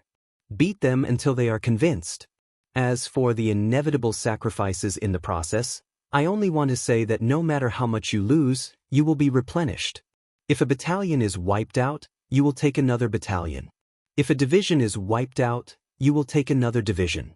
In short, you can only advance and not retreat. Those who do not listen to military orders and are afraid of the enemy will be dealt with according to military law. Do you understand? Yang Chendong's face was serious, and his eyes flashed with a cold light. The generals of the 5-star army were all veterans. They should not be afraid of the enemy, but they still had to be clear about the rules. Therefore, when Yang Chendong's cold eyes swept across the crowd, everyone raised their heads, puffed out their chests, and answered loudly, "Understood." Very good. The new army will be the vanguard in the middle, the new 5-star army will be the left vanguard, the first outsider army will be the right vanguard, and your third army will be the vanguard. After the battle begins, all of you will be the vanguard. If you see a city, you can go around it and leave it for the middle army to deal with. In short, Charge into the enemy's forces as fast as you can and turn them upside down.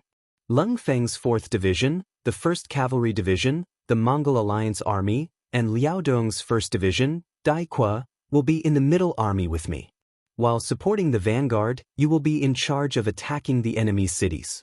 The 2nd Outsider Army will be in charge of logistics and backup, and be ready to join the battle at any moment. Orders after orders came out of his mouth. All the generals who were called out stood up straight and answered. The entire meeting room was filled with a sense of nervousness and majesty before a huge battle. 3. Eastern Province. This was a huge province that had just been established half a year ago. It was responsible for protecting Liaodong, developing agriculture, and logistics. As the great general, Yi Ligang had a heavy responsibility. In just half a year, he had clashed with the Baiming army in the Liaodong region more than 10 times. He had suppressed them to the south of the logistics line and ensured that the 5-star army had enough supplies. As a surrendered general, Yi Ligang was entrusted with a heavy responsibility. After obtaining sufficient military and financial power, he also fully demonstrated his talent. After personally commanding several battles, he also established enough prestige in the army of the 3 eastern provinces. In the past 6 months, it was also the happiest 6 months in Yi Ligang's life. He could finally exert his strength without any restrictions. Watching the army become stronger day by day under his own integration, and seeing that the people had food to eat and clothes to wear this winter under Yang Chendong's policy of not collecting agricultural taxes for 2 years, he felt infinite pride in his heart. Wasn't this the life he had always wanted, the life he had always wanted to see? He did not expect it to come true like this. In comparison, looking at the Baiming civilians living outside the 3 eastern province, they were still the same. They did not have enough food and clothes, and they were still suffering. At this moment, Yi Ligang only hoped that Bugnam of Gojoseon could quickly solve the problems in the Ili region and return to Liaodong to save more Han civilians. With such thoughts in his heart, Yi Ligang had been working hard. Together with Governor Liu Ji, they did their best to manage the 3 eastern province and increase their strength. It was the new year.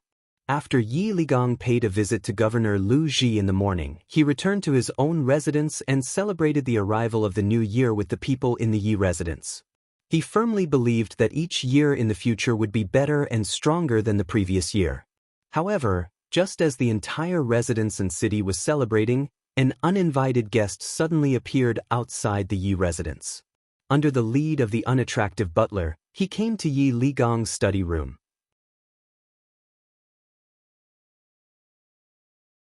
Chapter 1277. At this moment, Yi Ligang's face no longer had the happy smile he had during the new year. There was only a cold expression.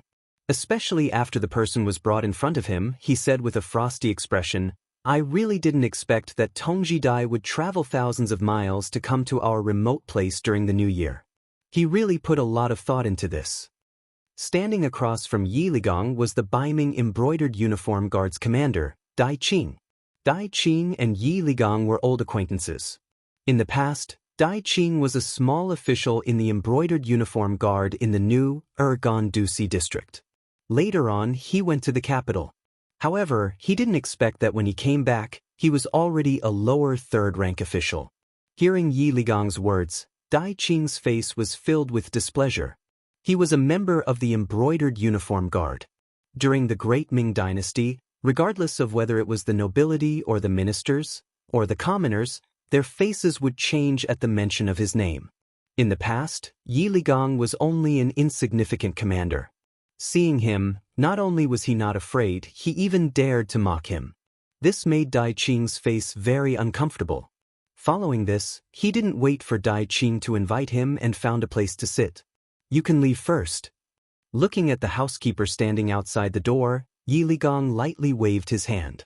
Although Dai Qing was an unwelcome guest and should have been taken down on the spot, since he had come, Yi Ligang was very curious about what he wanted to say. So what if he left him alive for a while? There were no outsiders in the room. Yi Ligang's face became very serious. "Speak, what business do you have?" Dai Qing didn't mind Yi Ligang's lack of respect. He had already thought about this when he came. Moreover, in the Great Ming Dynasty, the Taijin guards and the Eastern faction guards were very majestic. In reality, they were looked down upon by many people on the righteous path. They could only survive in the darkness and were hated by everyone. However, despite knowing this, Dai Qing still had to come.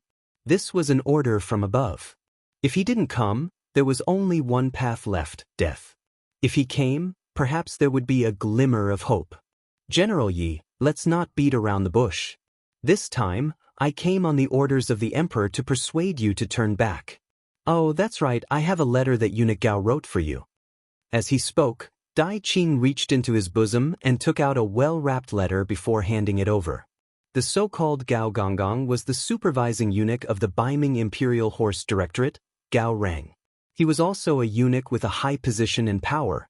In terms of status, he was second only to Jin Ing. Yi Ligong naturally knew this person. In the past, he would think of ways to give some salary to these supervisor eunuchs during festivals. This was not to say that he wanted to surrender to the other party, but to prevent the other party from finding trouble with him. Who said that she had to do something just because she gave him a gift? It was already very fortunate that these eunuchs were not looking for trouble.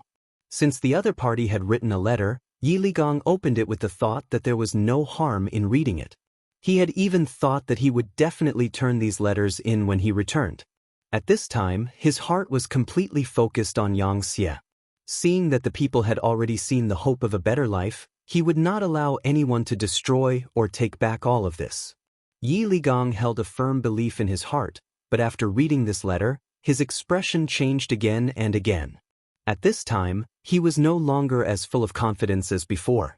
This was because this letter recorded some of the matters of Song Quan's family. Song Quan had once been the commander of the new, Ergon capital region and had been Yi Ligong's immediate superior. It could be said that he had taken good care of Yi Ligong. When the 5-star army had arrived at the city walls, he had not hesitated to commit suicide to save Yi Ligong's life and give him a great merit. In Yi Ligong's heart, Song Quan was his blood brother. His blood brother's family was naturally his family, not to mention that he had promised Song Quan before he died.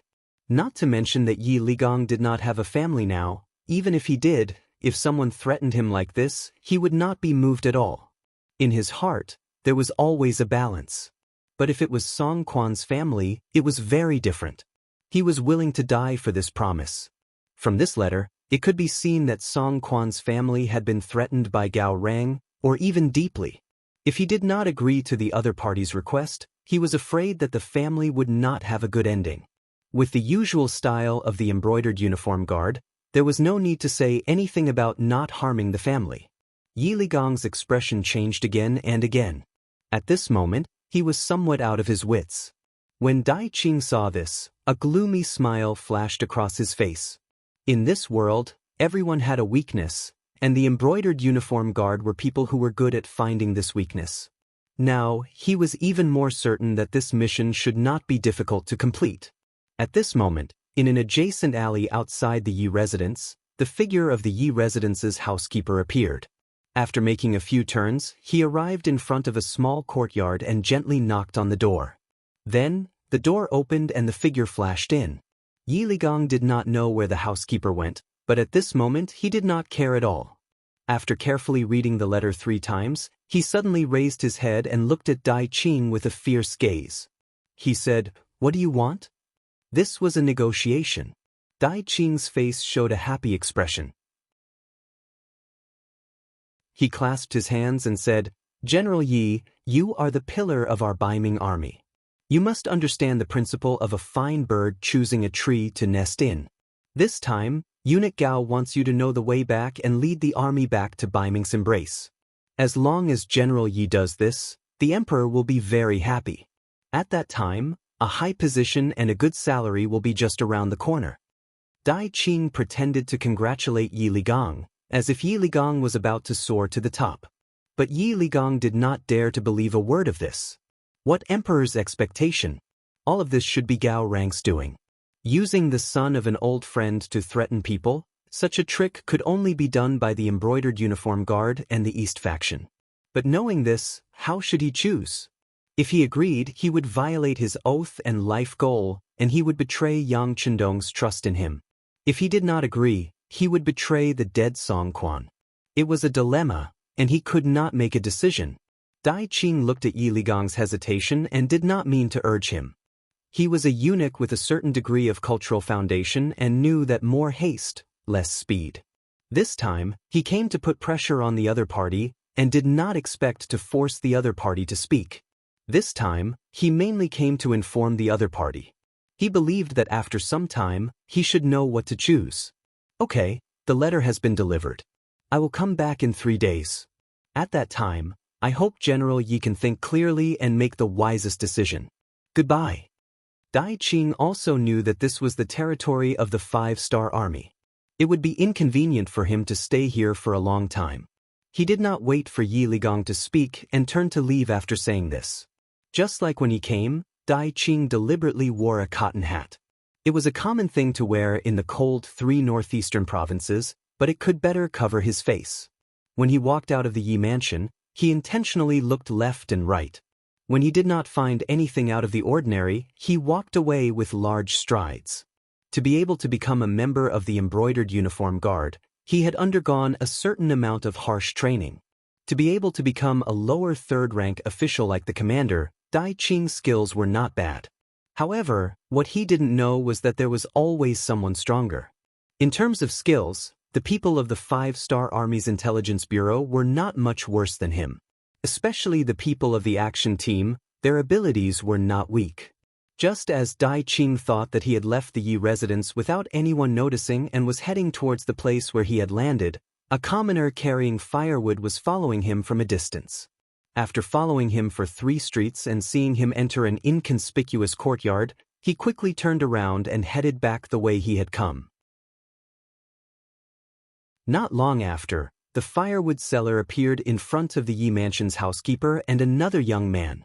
"Manager, I've found the corner. It's a secluded courtyard on the South Street." "Very good. Immediately bring people to keep an eye on that place." The young man who was called the manager nodded in satisfaction. Then he said to the housekeeper beside him, "You should go back. You've been out for a long time, don't make people suspicious." After the housekeeper agreed, he quickly pushed open the door and left.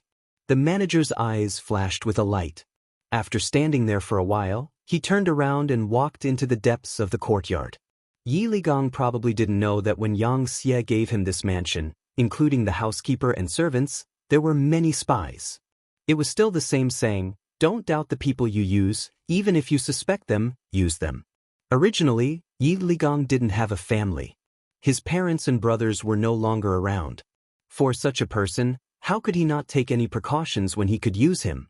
Not only was he prepared, but the Yang Xie Security Bureau's stronghold in the 3 eastern provinces was near the Yi mansion to prevent any accidents. Unexpectedly, there was actually someone who came to find Yi Ligong.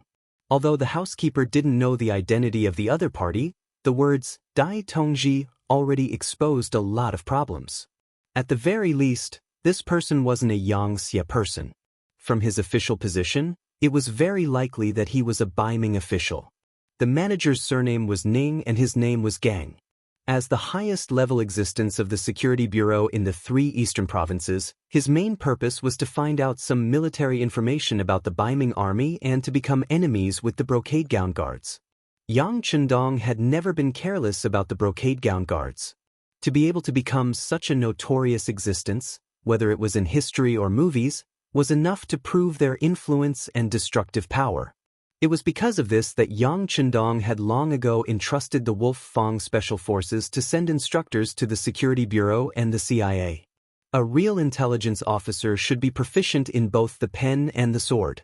Especially as Yang Xie's territory grew bigger and bigger, there were likely to be more and more tricks in the dark. He had to be prepared.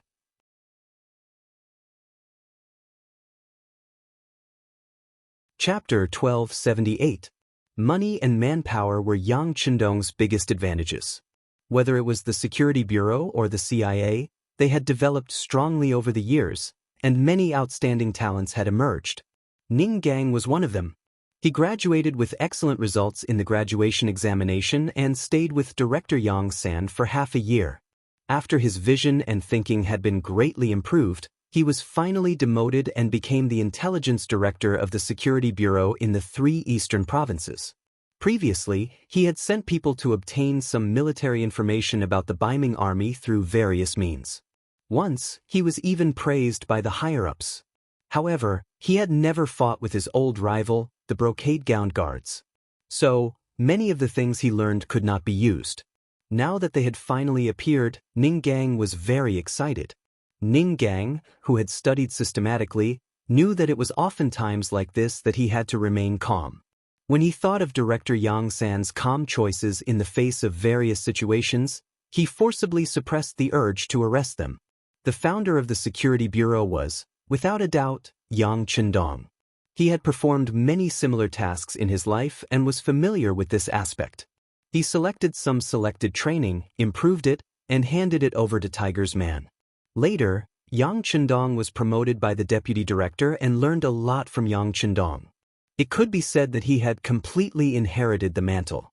As one of the students that Yang San was very satisfied with, Ning Gang naturally would not be too bad. He knew that the brocade-gowned guards was a powerful organization. Once they appeared, they would not be alone. In order to complete the task, they often did not even form a team. Usually, they would have a backup plan. His task was to find out all the members of the brocade-gowned guards that had appeared. He absolutely could not leave a little bit of trouble behind. If they wanted to do this, they would have to rely on Dai Tongji. At this time, Dai Qing did not know that he was being watched. In the past, he had also come to the Liaodong region for missions and secretly dealt with some disobedient officials. There had never been any problems. Now, these people only had a change of master, but the place had not changed. What was there to be afraid of? Without the slightest precaution, Dai Qing only made a few necessary anti-tracking actions. After finding nothing unusual, he returned to his temporary residence and met the 6 brothers who stayed here. "Sir, you're back. Did everything go well?" Seeing Dai Qing return, a man about 25 or 26 years old with long eyebrows like willows and a jade-like body quickly came up to greet him. This person's surname was Yao and his given name was Shi. He was the person that Dai Qing valued the most.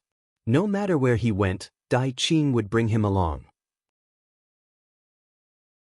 However, very few people knew that although Dai Qing looked very masculine, he had different preferences from others. This Yao Shi was the person he liked the most. There were many things that he would not tell others, but he would never hide them from Yao Shi. Therefore, he was the only one among the 6 who knew the rough details of the mission. As soon as he saw Yao Shi, Dai Qing's heart skipped a beat. Since he was in a good mood, he naturally spoke more casually. "I've talked to him. There shouldn't be any problems. However, we still need to make another preparation. If he doesn't agree after 3 days, prepare to kidnap him. It doesn't matter if he's dead or alive. This is the consequence of betraying the Baiming. How about this, Shi? Go inform the other team and have them prepare to act at any time." No matter what, Dai Qing was still a commander in the embroidered uniform guard. There were many people with status who knew him. Although he had disguised himself, it would be best if he did not appear in public. It would save him a lot of trouble. This time, if it wasn't to gain Yi Ligong's trust, he would not have personally come. However, he would never have thought that he had already been exposed. In his opinion, Yi Ligong would definitely not report this matter to the 5-star army for the safety of Song Quan's family. Even if he wanted to report it, it would not be so fast. Therefore, he should be very safe right now. The other operation team had 20 people. They were all highly skilled in martial arts. Once they used force, it would not be a problem for them to kill their way into the Yi residence.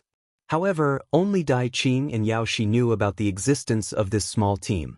It was not convenient for him to appear, so he could only send his confidant.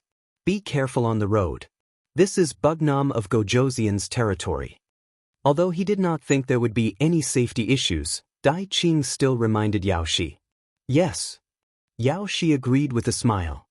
He then went into the central room and put on a thick coat, wrapping his entire body in it. Seeing that there were no more problems, he left the courtyard under Dai Qing's watchful gaze and headed straight for another settlement. Yao Shi's level was far worse than Dai Qing's. He was only chosen because of his good looks. In terms of professional level, he was too far behind. After he was discharged from the hospital, he only nervously looked around. When he did not see anything special, he went to the location of the other team. Behind him, at least 3 secret agents of the Security Bureau were alternately following him. The sky finally darkened. In the inconspicuous courtyard where Ning Gang lived, a large group of agents of the Security Bureau had already gathered. At this time, each of them had their chests puffed out and their eyes shone brightly as they waited for the final order. After an afternoon of investigation, the group of embroidered uniform guards, a total of 27 people in 2 locations, safely fell into Ning Gang's line of sight. After repeatedly confirming that the embroidered uniform guards did not have any backup plans, Ning Gang decided to make his move. He also wanted to know the purpose of the embroidered uniform guards. Although through ordinary observation, this Yi Ligong was still very trustworthy. However, if something were to happen, it would be better to capture him and personally ask him. Teams 1, 2, 3, and 3 are responsible for capturing people. Teams 4, 5, and 6 are responsible for internal security. In the event of an accident, help at any time. Teams 7, 8, and 9 are responsible for the outermost security. Team 10 is responsible for secretly watching. In the event of an accident, immediately contact the 5-star army stationed in the city and seal off the 4 cities. In short, not a single embroidered uniform guard is allowed to escape. Ning Gang looked at the 10 operation team captains standing in front of him with a trace of killing intent in his eyes as he spoke. A team of 10 people, a total of 100 operation team members. This was the armed force in Ning Gang's hands. Other than that, he also had an intelligence team and a tracking team under him. In the event of a major incident, he also had the authority to mobilize the nearby troops at any time. Ning Gang had mobilized all the operation team members just to capture 27 embroidered uniform guards. This was how careful Ning Gang was. He deeply remembered what Director Yang Qindong had said before. This was also what Bugnam of Gojoseon and Yang Qindong had taught them. As a qualified intelligence officer, succeeding 99 times was not something to be proud of. This was because as long as you failed once, all your previous efforts would be wasted. Therefore, every mission had to be completed with a 100% commitment. Even a lion would use all its strength to catch a rabbit. Each team received the mission and received the blueprints of the 2 courtyards from the intelligence team. After a thorough understanding and a reasonable plan of action, everyone set off at the designated time and went straight to the 2 targets. In the courtyard of the first target, Dai Qing was holding Yao Shi. The 2 hadn't started doing anything yet. They were resting on the side of the bed. Yao Shi tried his best to say nice things to please Dai Qing, but for some reason, the effect was not good today.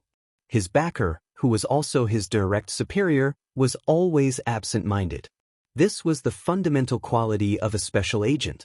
They were born with an extremely strong sense of danger.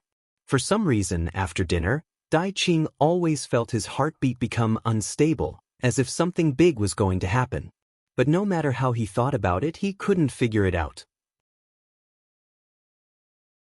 He looked down at Yao Shi, who was still smiling at him in his arms. Dai Qing asked in an absolutely gentle tone, "When you went out today, you didn't notice anything else, right?" "No, what else could there be? No one here will recognize me." Yao Shi shook his head and said innocently. Yao Shi had not joined the embroidered uniform guards for long, and his ancestral home was in the south. In Liaodong, no one knew him. He didn't even have an old friend. So there shouldn't be any problems. Could it be that he was thinking too much? How could Dai Qing know that the problem was him? Instead, he was the one who implicated Yao Shi? Dai Qing couldn't think of a reason, so he stopped thinking about it. Instead, when he looked at Yao Shi, his eyes revealed a fiery expression. Filthy words came out of his mouth. "Little darling, the night is long." Just when he was about to do something, his ears suddenly moved. He seemed to hear a muffled sound in the courtyard. "Who is it?" As expected of a middle-level cadre in the embroidered uniform guards, he instantly exclaimed. Following this shout, the door was suddenly kicked open from the outside. Then, two shadows pounced on him from the left and right. Aya! Yao Shi, who had already taken off his shirt, cried out in alarm when he saw this scene. Dai Qing, who was also half-naked, reacted immediately. He grabbed the pillow in his hand and threw it out with a whoosh. Taking advantage of the moment when the headrest was thrown away, his body leaped out like a spirit fox, rushing out of the room and landing in the courtyard. It was when he entered the courtyard that Dai Qing's expression froze. At this time, he noticed that there were 5 men in black standing in front of him. They were surrounding him in a semicircle. "Who are you people?" In his heart, he knew that he had encountered a thief. In front of these bandits who killed without batting an eye, his so-called embroidered uniform guard name might not be useful. So after saying this, he added, "If you are looking for money, I am willing to give you money. Since you are outside, please make things easy."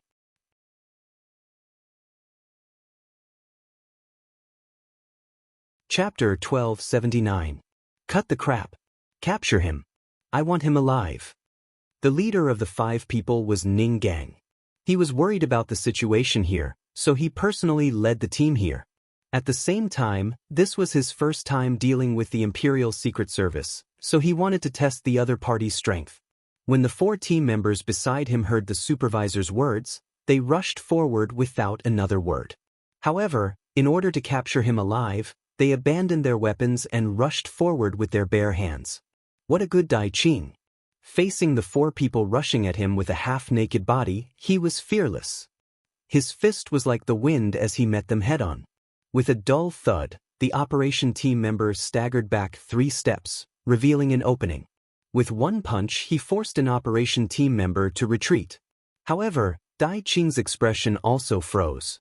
Although he did not use his full strength in that punch, he still used 70% of it.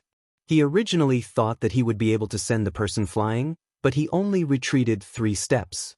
It seemed that the other party did not come with good intentions and was not weak. In the blink of an eye, the other 3 team members rushed forward together. For a moment, punches and kicks rained down on Dai Qing's body like a storm. Dai Qing, who protected his head with both hands and his key parts, took several fierce punches. Taking advantage of the opponent's first wave of attacks, before the second wave of attacks came, his body suddenly rushed in one direction. With a mountain lean, he knocked one of the operation team members to the ground. Then, with a long leg sweep, he knocked another team member to the ground. After that, he extended his free hands and smashed towards the last team member. This series of reactions happened in the blink of an eye. The remaining operation team member kept retreating. His hands kept moving in front of him to protect himself, and at the same time, he wanted to dissipate the power of Dai Qing's attacks. After 3 consecutive punches, he still did not knock the opponent down. Dai Qing was anxious. He did not know how many tricks the opponent had. He could not delay and had to end the battle quickly. At that moment, he stopped abruptly. Then, he raised his right leg and kicked the side of the team member's head with great force. Fortunately, the team member was somewhat prepared and protected his head. However, the powerful force still made him retreat continuously. Bang! Dai Qing, who had just finished his kick and was about to rush out, was suddenly knocked down to the ground by a long leg sweep. It was Ning Gang, who had not made a move until now, who had finally made his move. This kick was extremely fast. Dai Qing was unable to react in time and suffered a loss. However, his skills were extraordinary after all, and he had experienced countless life and death battles. Therefore, the moment he fell to the ground, he took the opportunity to roll like a donkey, then flipped over and quickly stood up. Dai Qing had just steadied himself when another fist came crashing down. Out of instinct, Dai Qing countered with a punch. Then, with a muffled bang, a great pain came from his fist. He couldn't help but take 4 steps back before he could stand firm. Needless to say, the one who attacked was Ning Gang. Since his first attack had failed, he would throw another punch. What he wanted was to seize the absolute initiative. After launching a kick and a punch, Ning Gang had already entered the zone. His body was as light as a swallow as he leaped up and launched a chain of 3 kicks at Dai Qing, who was still retreating.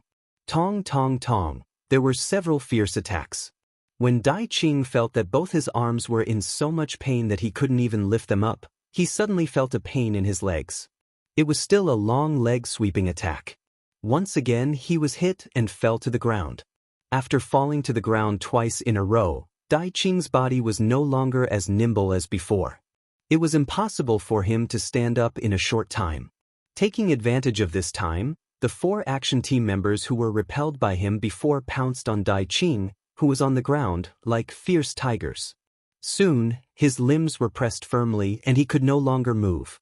At this time, the other 2 action team members in the bedroom had already escorted Yao Shi, who was also naked, out. Looking at the performance of the 2 men, Ning Gang, who was still calm and agile just now, couldn't help but stare blankly. Then he shook his head. At this moment, he already knew what had happened. He couldn't help but feel nauseous. The arrest operation was very smooth. Under the surprise attack, the action team of the Security Bureau suddenly made a move and ended everything in just 2 hours. 13 of the 27 embroidered uniform guards were killed on the spot, 7 were seriously injured, and the other 7 were captured. In the dungeon of the Security Bureau's branch in the 3 eastern provinces, the interrogation had already begun. As the protagonist, Dai Qing was locked up alone in a room. At this time, his eyes were dull. Even now, he still couldn't figure out what the problem was. He didn't suspect Yi Ligang. He had already done his research. He was a man of honor and would never betray him and put Song Quan's family in danger. About an hour passed, and finally, there was a sound outside the prison door. Ning Gang and the others appeared in front of him. The 5 captured embroidered uniform guards were tortured, and all of them spoke. However, they didn't know what this person wanted to do. They only knew that it was to complete a secret mission. As for the specific details, they didn't know at all. Therefore, even though they wanted to speak and even talked about many secrets of the embroidered uniform guards, none of them were related to this operation. The final mission still fell on Dai Qing's head. As soon as Ning Gang appeared, Dai Qing raised his head and looked at him with the help of the candlelight. Then, he let out a snort and turned his head to the side. He knew very well that the people outside didn't know about the mission at all. Even Yao Shi had only informed the other party that they were going to take action. They only knew about the general mission and it didn't matter. Seeing Dai Qing's uncooperative behavior, Ning Gang wasn't anxious. On the contrary, he looked at him with interest. Then, he chuckled and said, "You don't want to talk, right? It's fine. I hope you can hold on. If you want to kill me, then kill me. I'll still be a good man after 18 years. At this moment, Dai Qing showed a fearless expression. Still a good man after 18 years? Not bad. But I don't know if you can hold on until then to bring him here. Ning Gang wasn't surprised. If the other party spoke after a simple inquiry, it could only mean that there was no one else in the embroidered uniform guards that could be used. After this shout, the bare-chested Yao Shi was quickly brought over. Then he was tied to a wooden pillar at the side. When this scene fell into Dai Qing's eyes, a trace of nervousness flashed across his face. And all of this was seen by Ning Gang. This was his trump card. He had already guessed before. Then he found out from the mouths of the other embroidered uniform guards that Dai Qing and Yao Shi were indeed doing something shameful. He wasn't afraid of the enemy being stubborn. He was only afraid that he couldn't find the enemy's weakness. As long as he found it, it would be time to pry open the enemy's mouth. Yao Shi was tied to the wooden frame. Ning Gang casually sat on a chair. First, he inadvertently glanced at Dai Qing and found that he was looking at Yao Shi with red eyes. Immediately, the corner of his mouth curled up and said, "What are you waiting for? Let's start the torture." "No." 2 consecutive voices came from different mouths. It was Dai Qing and Yao Shi. Yao Shi was afraid, and Dai Qing was worried. Ning Gang wasn't surprised at all by these 2 people's reactions. He looked at Yao Shi again and said, "You're so delicate. We really don't want to torture you, but there's no other way. Someone has to speak. Why are you here? Otherwise, I won't be able to report back." "Okay, Let's not talk nonsense. Let's start the torture. Yao Shi, who was afraid of being tortured, immediately shouted loudly. Then he looked at Dai Qing and said, "Save me, save me.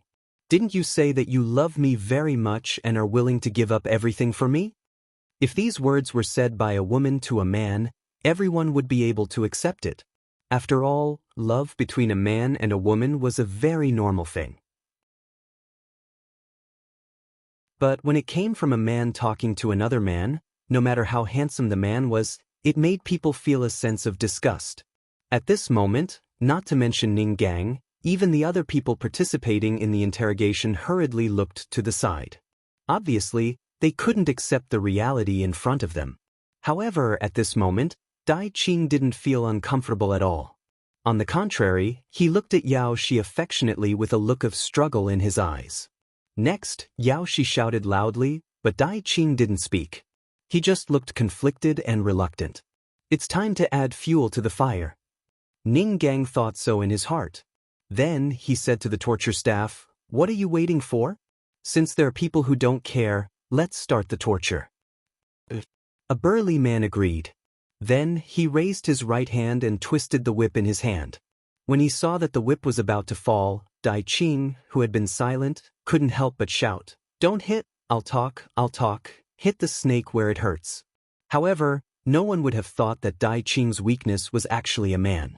For the sake of Yao Shi, he finally lowered his head. Ning Gang also stood up from his chair and said with satisfaction, "That's right.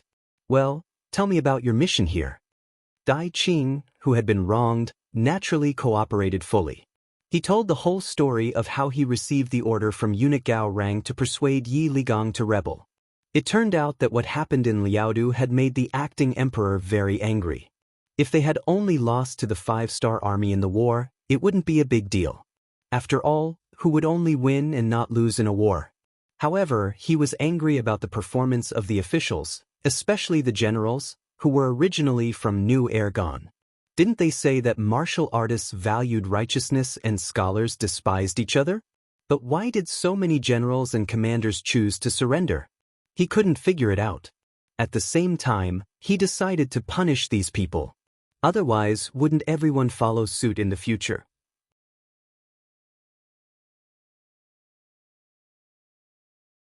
Chapter 1280. Not long after Shirwanshan's tens of thousands of soldiers surrendered to the 5-star army, Dai Zong became even more determined. Under the instigation of eunuch Jining, this task fell into the hands of the head of the Imperial Horse Directorate, Gao Rang. Don't think that the group of eunuchs would be united. On the contrary, they fought fiercely more than anyone else. Perhaps it was because they were missing some parts of their bodies, but they were especially fierce when they fought. They would often kill their opponents as soon as they made a move. After Gao Rang received this task, he immediately began to plan everything. He needed to report to the emperor. Otherwise, if the emperor questioned him, Jin Ing would add fuel to the fire and he would not have a good ending. Just like that, after a series of investigations, the final target was Yi Ligong, who valued friendship the most. Although he wanted to make a move on Shirwanshan, who had more power, he had already taken away his family and his brother's family. Even the eunuch who was in charge of supervising them was taken away. Helpless, he could only find General Yi Ligong, who was second only to them. Although Yi Ligong did not have a family and his parents were no longer alive, based on the results of Gao Rang's investigation, he valued friendship. He especially treated his superior, Song Quan, like his own brother. Although Song Quan was dead, his family was in Baiming's capital, so there was no need to fear that he would not submit. Thus, Gao Rang had people take Song Quan's family into custody and then sent one of his trusted aides, Dai Qing, to complete the task. In his view, with hostages in hand, Yi Ligong would not dare to act rashly. As long as he could convince him to take back the military power of the 3 eastern provinces, Baiming would not only be able to take back the area north of Liaodong, but also cut off the supply route of the 5-star army. No matter how he looked at it, this was a great achievement. Dai Qing came. He also believed that with hostages in hand, Yi Ligong would not dare to act rashly. Thus, he also brought his favorite, Yao Shi, along with him. He never thought that he would have a bad start and attract the attention of the Security Bureau of the 5-Star Army. Now that he had fallen into their hands, he did not know whether he would live or die. After confessing everything, Dai Qing was like a defeated rooster. He looked at Ning Gang and said, "I've said what I should say. You can kill me, but please let Yao Shi go. Thank you." Ning Gang had a guess about what had happened, and now it seemed that he was right. However, he did not intend to let Dai Qing go, nor did he intend to kill him. If the matter was not resolved, Gao Rang would inevitably send other brocade guards to solve his problem.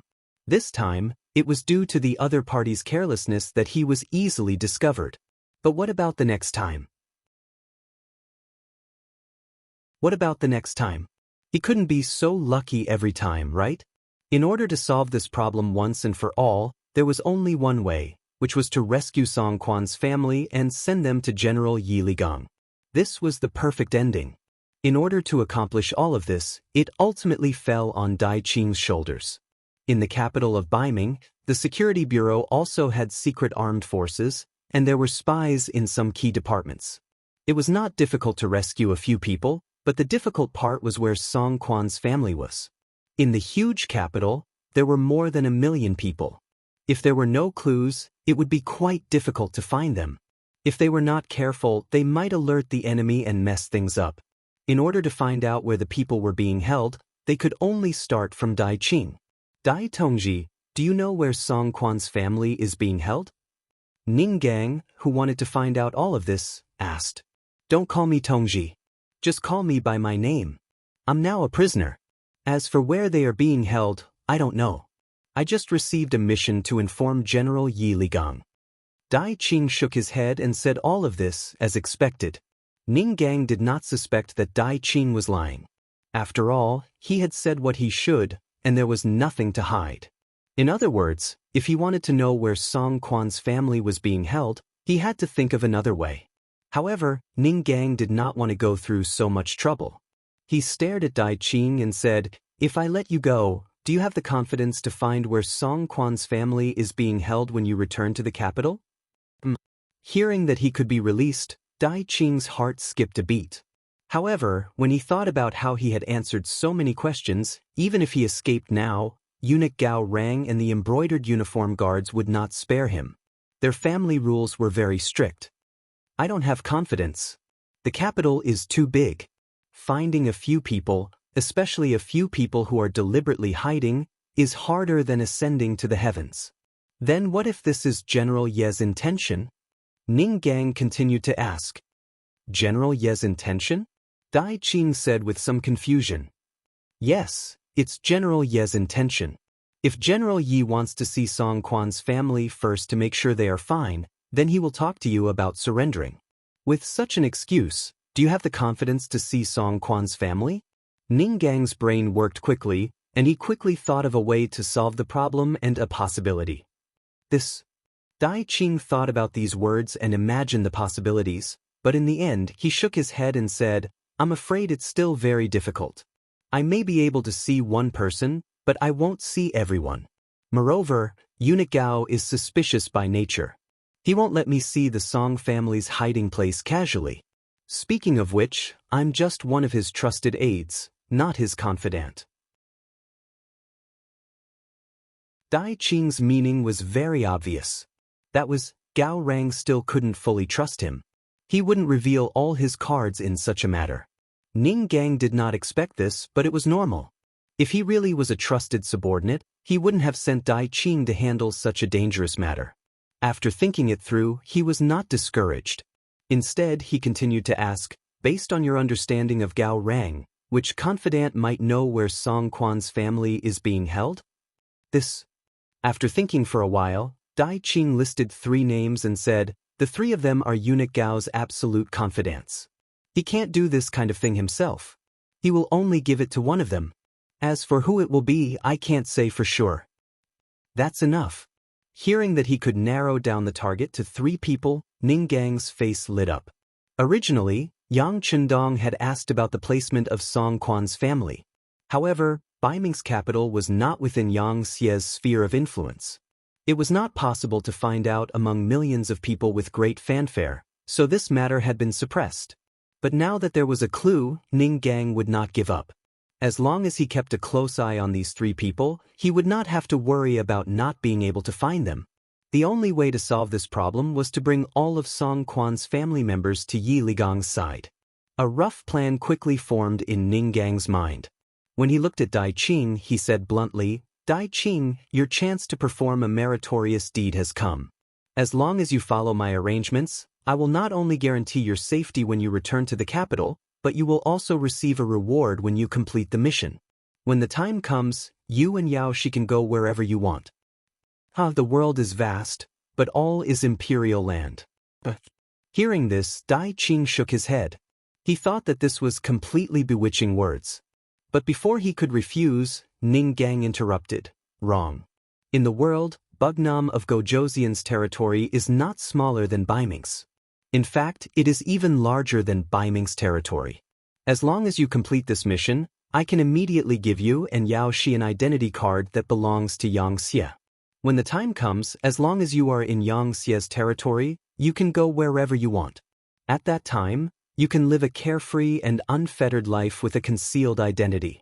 Wouldn't that be better? Of course, if you are still willing to work for Bugnam of Gojoseon, I am also willing to recommend you." Dai Qing, who originally did not have much hope and only wanted to use everything he had in exchange for Yao Shi's safety, suddenly trembled when he heard these words. That's right. Right now, the world was not just Baiming's territory. There was also Nanming and Yang Xie. The territory that Yang Xie had conquered over the years was simply unimaginable. There were so many places that he could choose to live in. When the time came, no matter how powerful the embroidered uniform guard was, it would not be easy for them to find him. As for working for Yang Xie, Dai Qing did not have such thoughts.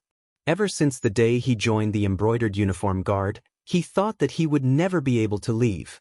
Over the years, he had killed countless people and was tired of this kind of life.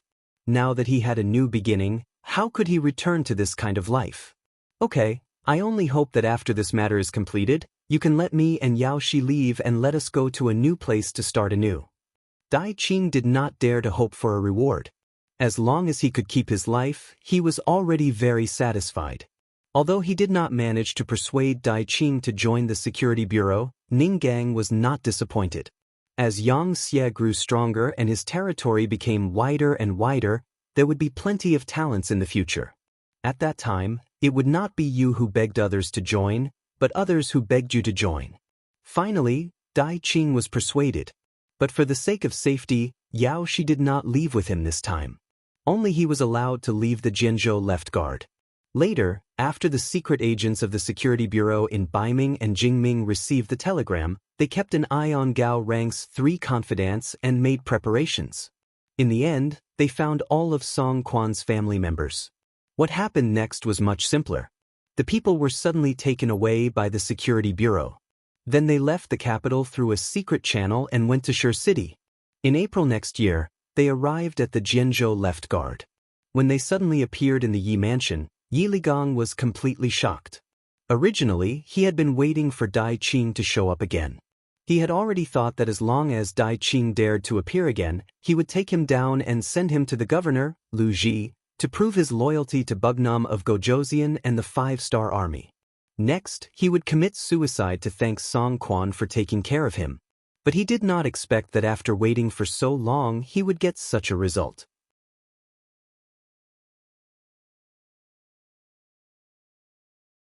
Chapter 1281. The person was sent over, and Yi Ligang had to be interrogated according to the law. After all, he didn't report Dai Qing's appearance to Governor Lu Ji and the relevant departments. Who knew what he was thinking? However, after the investigation, Yi Ligang's bodyguards found out that the general had ordered that the moment Baiming's brocade guard appeared, it would be time to arrest them. This proved his loyalty.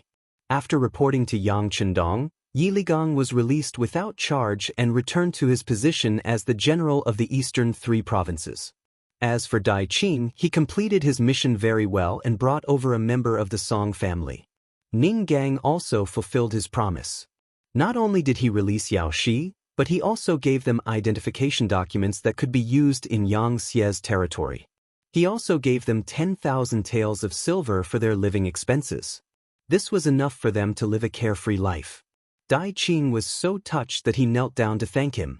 He also said that he would tell his brothers about what had happened to him through various channels. In the Brocade Guard, everyone knew that as long as they came, they would be part of the Brocade Guard in life and in death. It was impossible for them to leave. However, with him as an example, those who wanted to leave could first come to Bugnam of Gojoseon's territory and then leave. This was equivalent to giving the Brocade Guard, especially those who were no longer part of the Brocade Guard, a new way out. Because of this, who knew how many Brocade Guard left and how many secrets they took with them?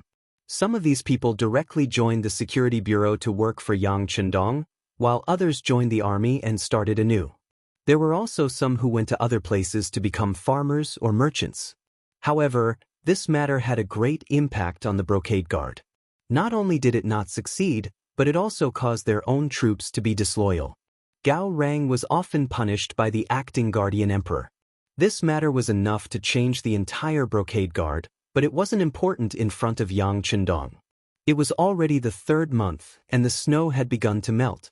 Although the weather was still fluctuating, and occasionally there would be light snow or sleet, it was no longer a hindrance to the road. Yang Chendong was also going to lead the 5-star army to attack and occupy the Yi Lily area.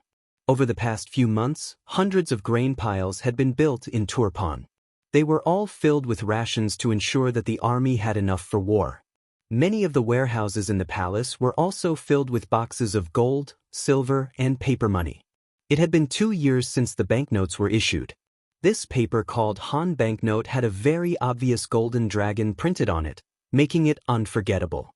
In Yang Xie's sphere of influence, these silver coins had gradually replaced gold ingots, silver ingots, and copper coins. After all, these things would be worn out if used frequently, but Han coins would not. As long as there was no intentional damage or tearing, it would not be wasted. Especially when there were different denominations in the banknotes. The small ones were 1 fun, 2 fun, and 5 fun, while the large ones were 100, 50, and 20 yuan. They were light and easy to carry, and were much more convenient than silver. With the Yang family bank as a guarantor, one could bring Han coins to any bank to exchange for gold and silver. At the same time, one could exchange gold and silver for Han coins. It was extremely convenient. If it was a large transaction, the Yang family bank could also release 100,000 yuan worth of banknotes. In this way, it was convenient for the commoners, and at the same time, it gradually replaced gold, silver, and copper coins, relieving the pressure on Yang Xie's finances. Even though Yang Xie was using war to support war, due to the continuous war, the pressure on his finances was still huge. If it wasn't for the fact that there were many new products that were exported, earning large amounts of money, he would not have been able to support himself until now. Furthermore, the circulation of Han banknotes had reduced the risks that might arise. Currently, all the banks in the Yang family were filled with gold and silver, greatly increasing the commoners' confidence in Han coins. With money and rations, this war was much easier to fight. Furthermore, Yang Chendong had the strongest weapons in the world, as well as the most resolute army. It was only a matter of time before they swept through all 4 directions. Just like now, the 5-star army seemed to have been injected with chicken blood. They were just waiting for Wu Nanking's order to launch a large-scale attack, besieging the city and capturing the stronghold to gain military merits. In comparison, the Ili Belly, Turpan, and Yarkiang tribes were having a much harder time. The commoners knew that war was coming, and no one knew what would happen.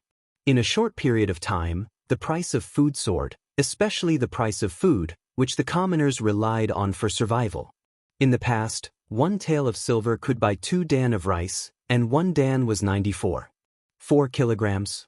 1 tael of silver could buy 188 kilograms of rice. But now, 1 tael of silver could only buy 10 kilograms of rice. The price of food remained high, and at the beginning of spring, there were already signs of people starving to death. The flow of people fleeing also increased. In this regard, the kings of the 3 kingdoms could only watch, because they didn't know how long this war would last. They absolutely couldn't take out the food in their storehouses. Otherwise, how could the army win the war without food? What was worse was that the Kazakh and Aries dynasties' armies were about to enter. According to the previous agreement, the three kingdoms would be responsible for their food supplies. For a moment, the three kings were worried sick. The commoners were so hungry that they could not even eat, nor could they afford to buy food. Where would they find the strength to grow food? This was like a vicious cycle. Before the war even started, there were already internal problems, and the economic order was seriously threatened. It was said that war was a matter of fighting for money. Before the war even started, the five-star army had already won. When the news of the three kingdoms reached the ears of Yang Chendong in Turpan, he keenly felt that this was a great opportunity. He immediately sent a telegram to the logistics headquarters, Yangtze, and asked him to gather more food and send it to Turpan. At the same time, he ordered the gates to be opened to receive the refugees from all directions. He also said that if the commoners had money, they could use the previous price to buy food. If they did not have money, as long as they came here, they would not be allowed to starve to death. If they were willing to move to other places, they would be given a pass. After gathering enough people, they could be sent to the rear and be given food, money, and land. With this move, the south and west gates of Turpan were quickly filled with commoners from all over. They were all people living at the bottom of the food chain and did not have much savings. When the harvest was good, they could eat more, but when the harvest was bad, their food would be worse. People like these only wanted to survive. As for beliefs and dignity, who would care if they could not even eat? The sudden situation also caught Yang Chendong off guard. Originally, he thought that even if he opened the city gate and spread the food, he might not be able to recruit many people. However, when he saw the number of people increasing by thousands or even tens of thousands every day, and this trend was getting stronger and stronger, he couldn't help but smile bitterly and say, "Immediately transfer 2 divisions from the new Second Army to escort the food and be responsible for the safety of the people along the way. Quickly send these people to the rear." This sudden development caught Yang Chendong off guard, but the military operations that were supposed to be carried out did not stop. For example, the new army, the new Fifth Army, and the First Army of the foreign races still set off on time. Before the three commanders left the city, Yang Chendong held a short meeting and gave them a clear request. Their task was not to occupy as many cities as possible, but to attack the enemy's military strength as much as possible. Don't even think about occupying the cities. That's not something you should do. Unless there's a shortage of food, you can open the warehouses to get food. At other times, you can even abandon the captives and military equipment. In short, there's only one thing: kill the enemy. The more you kill, the better. After the three commanders completely understood Yang Chendong's meaning, they immediately expressed that they would kill as many enemies as possible to pave the way for the Central Army. The three commanders quickly left after giving a standard military salute to Yang Chendong, and then more than 100,000 troops poured out of the city. Naturally, the people of the three kingdoms were worried when they heard the news, especially King Hardenbarter. After hearing the news, his face was full of worry, and there was no light in it. Unlike the other two kingdoms, King Hardenbarter lost his capital and fled all the way until he lost his strength. But because of the bumpy road, coupled with the lack of strength in the front line, and the repeated defeats, when the news came, the imprisoned King Shiza fell ill and finally died 10 days ago. Before King Shiza died, he scolded his son Hardenbarter for being unfilial, which made him very angry. What he did was for the good of Turpan, but he didn't expect the five-star army to be so strong. They didn't retreat in the face of the Five-Kingdom Alliance, and they even won consecutive battles. In the end, the famous Yeshen had no choice but to flee. Now that they were finally enlightened, and it was time for war, the five-star army's first target seemed to be him. There was nothing he could do about it, who told Kalibi to be the closest to Turpan. After knowing that the five-star army first sent out more than 100,000 troops, and that one of the new army's targets was Kalibi, Hardenbarter called General Daichin to discuss the defense. The Kazakh and Aries dynasties' armies haven't arrived yet, and Yeshen and Urcheong have a large area to defend. What should we do now? After calling Dai-Chin, Hardenbarter immediately asked for a plan, and at the same time, he showed an expectant expression. If it was before, he wouldn't have to worry about this at all, and would just wait for the other party to report.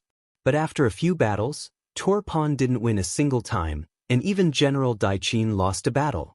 As a general who lost his capital, Hardenbarter didn't have much confidence in them.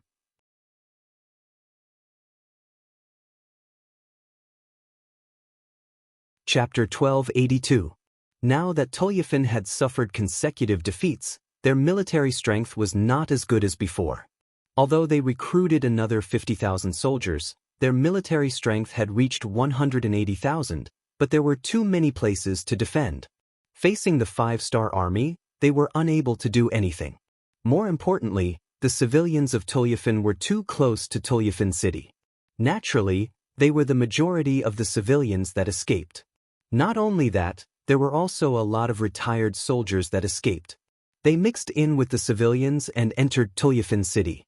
Don't think that they mixed in just to find the base of the 5-star army. They really did surrender. Their families didn't have food to eat, their parents were old, their children were young, their wives were weak. They all needed the head of the family as a man to take care of them. These people chose to stand out to protect their families and join the 5-star army with their families. People like these who brought their families with them wouldn't go against the 5-star army, much less cause any trouble. Moreover, this situation was becoming more and more intense. The battle had yet to begin, but the army had already lost close to 5,000 soldiers. One could imagine, with their current state, how could they fight with the 5-star army? How could they fight with the enemy? They didn't have enough soldiers and their battle strength was even lower. Even the cleverest housewife couldn't cook without rice. At this moment, General Dai-Chin didn't know how to deal with this. At this moment, he really wanted to ask the king to open the granary and release the grain. However, he knew that if he really did that, not only would the civilians of Tulyafin, even the civilians of Ili and Yirkiang would come. It would also attract some unscrupulous merchants who would hoard grain at a high price. If that happened, then it would be a huge problem. Dai-Chin thought for a long time but couldn't think of a solution. Facing the king's question, he could only lower his head and remain silent.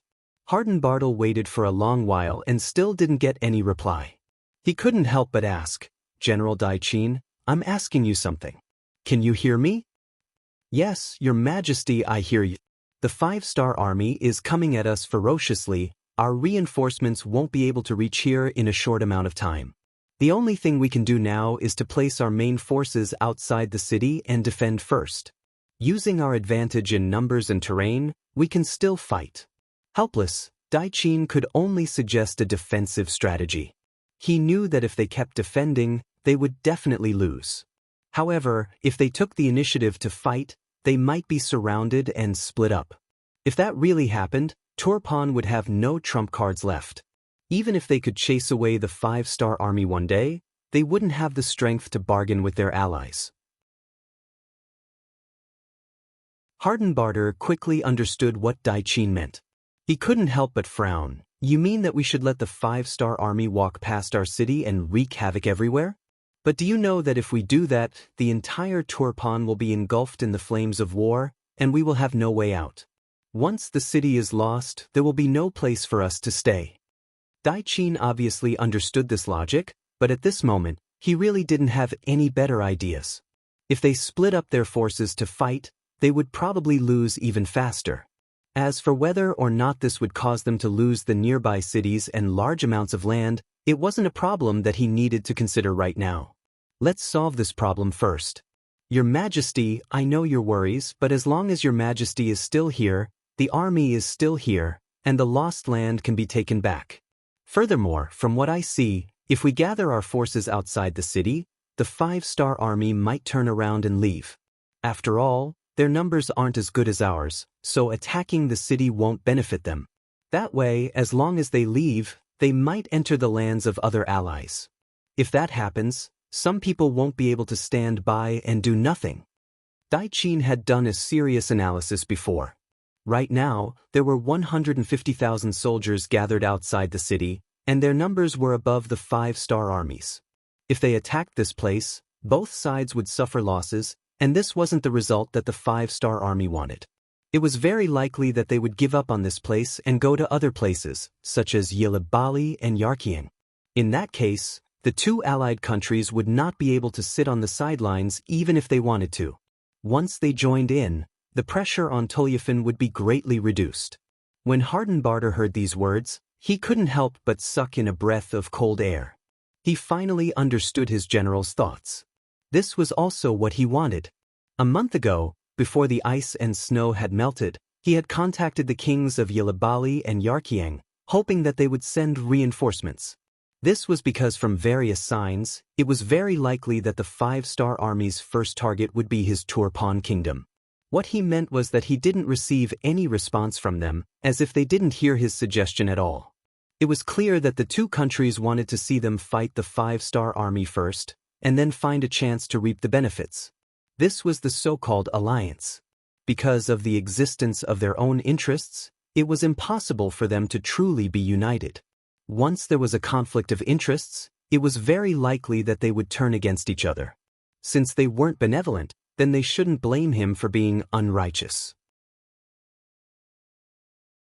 Although Daichin's suggestion was to sacrifice a large portion of Turpan's cities, he would be able to preserve his own military strength and quickly drag the other two countries into the war to reduce the pressure on him.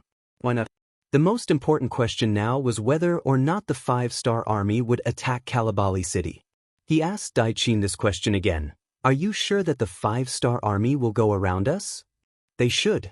Even though this was the result of many analyses, who could be sure about the changes on the battlefield?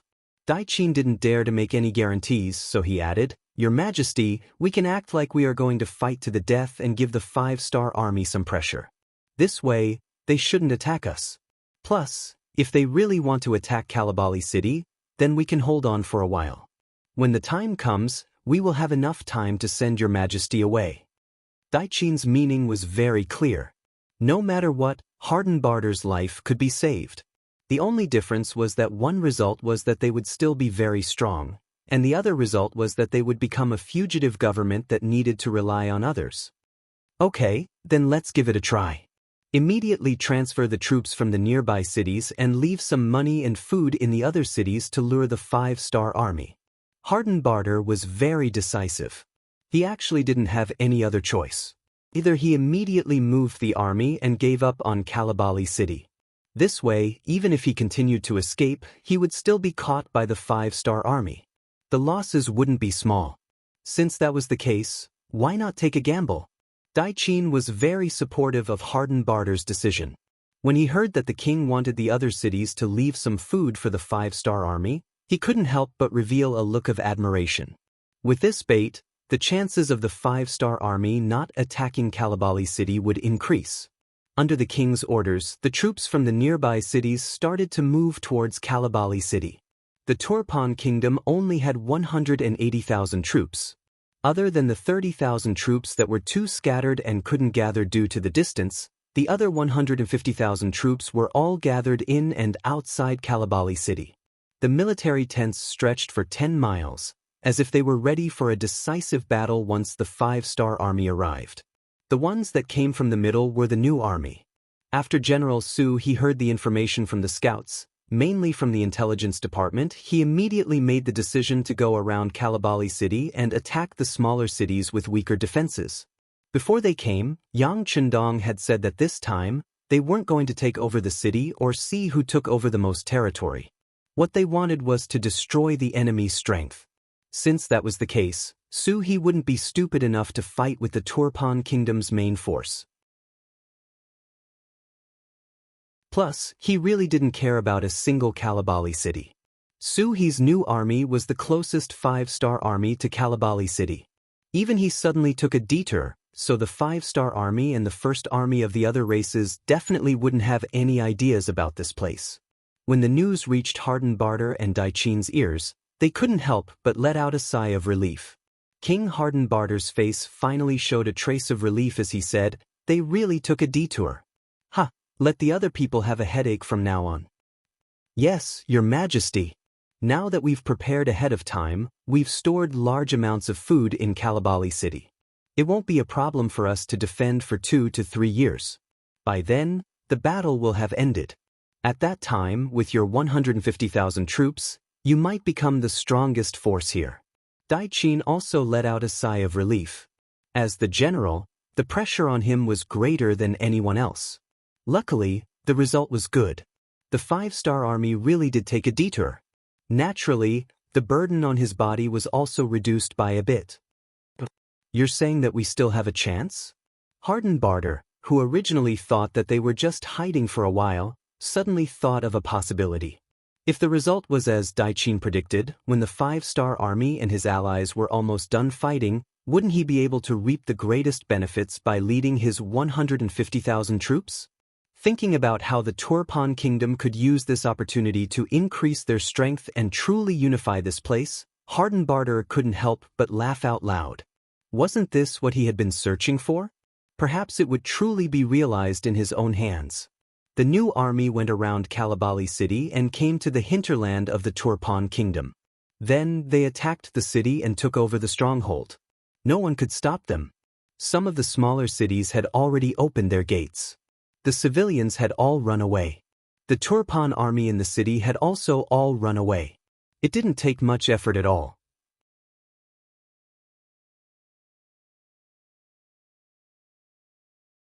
Chapter 1283. Regarding this, Commander Su He was extremely clear-headed. Even though he was facing an empty city, he still sent people to investigate and only moved in after confirming that it was safe. After a night of rest, he did not leave a single soldier in the city the next morning. Instead, he continued to lead the army forward. He remembered Yang Chendong's order, which was to destroy the enemy's strength and not to snatch control of the city. Along the way, the advance of the 1st Cavalry had been incredibly fast. Along the way, they had encountered some resistance from the Turfan army, but most of them were only a few hundred to 1,000 men.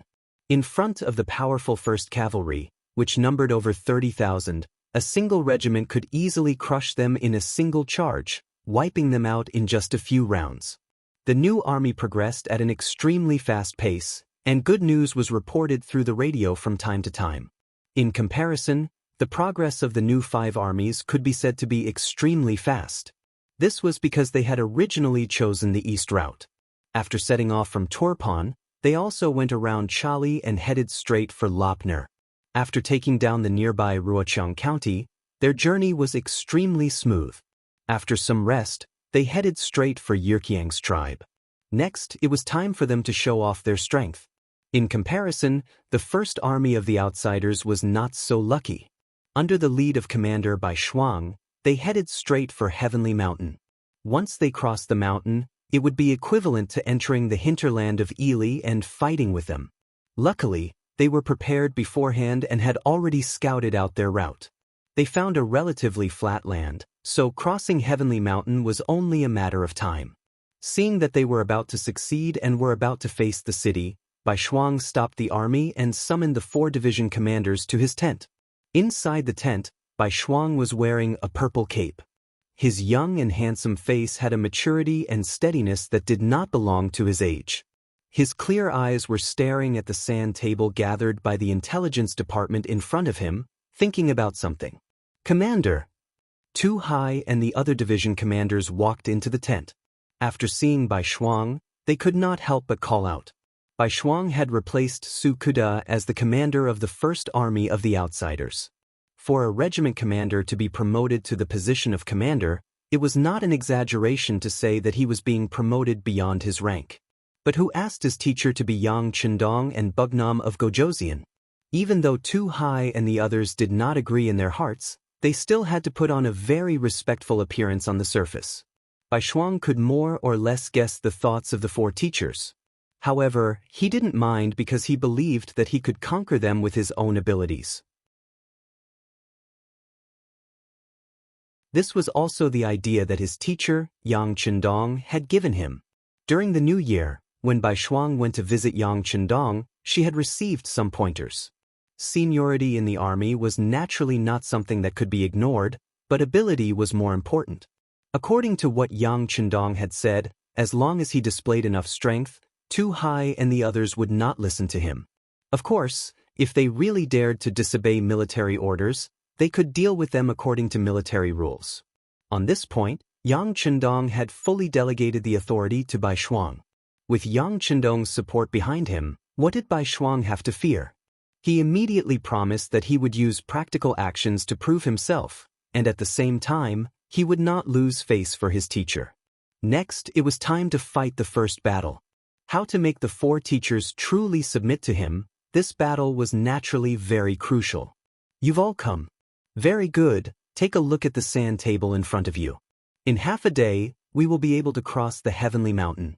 Next, we will be entering the territory of Yili. The first town in front of us is the city department of Little Yule. The intelligence personnel have already sent news that there are 2,000 enemy soldiers here. Everyone, tell us, how should we attack and occupy that place? As Bai Shuang spoke, his gaze landed on Tu Hai and the other 3. Only 2,000 enemy soldiers. The 4 teachers couldn't help but reveal a proud expression. Clearly, this amount of soldiers was nothing in their eyes. Especially the leader of the 301st Division, Tu Hai. As a veteran of countless battles, Tu Hai had already killed countless enemies.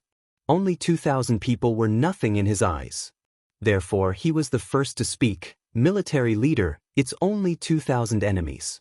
Leave this matter to our division. I guarantee that we will be able to take it down within 2 hours. Tu Hai's words were extremely confident. In reality, he also had the strength to do so. The other teachers originally wanted to ask for a battle, but since Tu Hai had already stood out, it was naturally not good for them to snatch the credit. But even though they did not say anything from their expressions, it was obvious that they were disdainful of this battle. 2 hours? Not bad, it is indeed very fast. After Bai Shuang heard Tu Hai's words, he nodded in approval. He. Hearing that Bai Shuang seemed to agree, Tu Hai laughed and immediately saluted, Military leader, I will go and make preparations. At this time tomorrow, I will guarantee that the army will be able to spend the night in Little Yule City C. After speaking, Tu Hai was about to turn and leave the tent, but Bai Shuang's voice rang out, Teacher Tu, please wait. Tu Hai, who was stopped, revealed a displeased expression. However, before he could say anything, Bai Shuang and the others also asked, Division Master Tu, how many men are you going to bring to attack? Can you guarantee that the other party will all stay in the city? Can you guarantee that none of the civilians or soldiers will escape? Can you guarantee that the news of our army appearing here will not be leaked? Can you guarantee that the stored food in the city will be safe for our army to use? Can you guarantee that? A series of questions were thrown out. In this short period of time, Tu Hai's expression changed again and again. He really wanted to say that once the battle started, who knew what would happen? How could he guarantee this? Who could guarantee this? After a series of questions were thrown out, Tu Hai did not know how to answer. However, Bai Shuang did not intend to stop asking. Instead, he continued to ask, I wonder if Teacher Tu can give an answer to these questions? This I can't guarantee. Tu Hai opened his mouth and closed it. After closing it and opening it again, he finally said these words. Okay, then which of the other teachers can do it? Bai Shuang then looked at Luan Xiaojiang and the others with a serious expression. No. Luan Xiaojiang, Sensei Naganabu, and Kong Biao all shook their heads one by one. It was easy to take down a city, but it was too difficult to not leak any news. At this moment, Tu Hai had already recovered from his previous question. At this moment, he finally said, Military leader, this is a bit too much.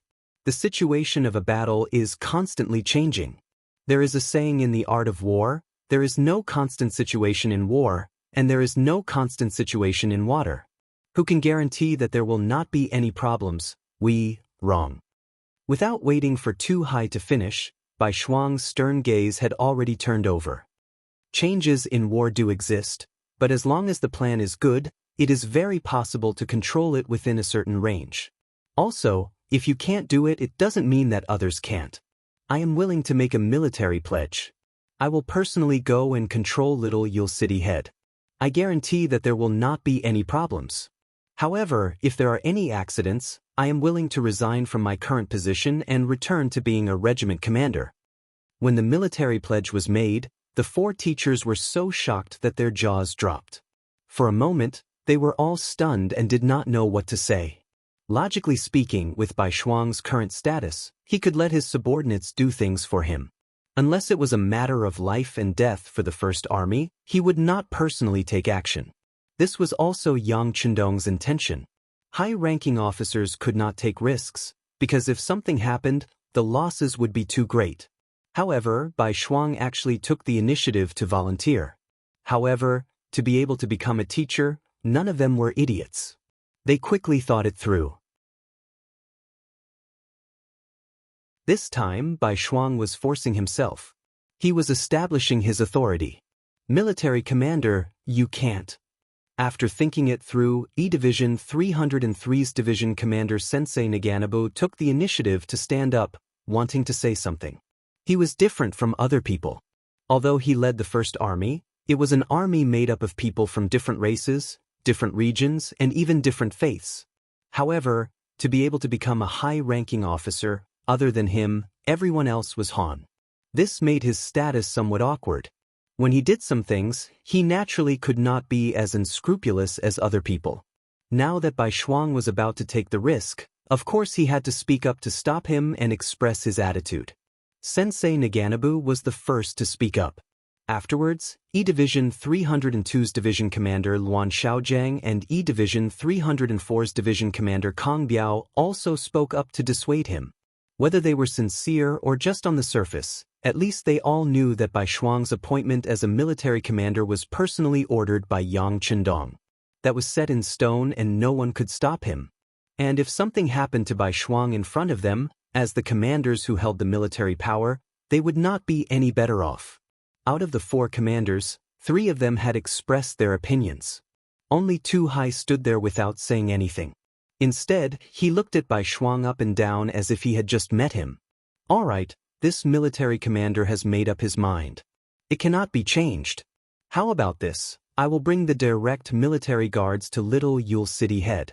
You all just need to stay at home and wait for the good news. Bai Shuang did not care if others looked at him or not. As the saying went, doing things beautifully was more convincing than saying more. Orders, everyone is to rest where they are. The direct military guards will follow me. Bai Shuang gave the order as a military commander. At this moment, even if the 4 commanders wanted to say something, it was all too late. In the 5-star army, the military commander's authority was still very great. Unless it involved a rebellion, the officers under him had to obey him unconditionally. Otherwise, they would be punished according to military law. Bai Shuang left. He left very decisively, and indeed only brought the 2,000 soldiers of the direct military guards with him. However, others did not know that he did not intend to use all of the 2,000 soldiers. He only needed to bring a battalion into the city. The other 4 battalions were only responsible for keeping watch outside, just in case.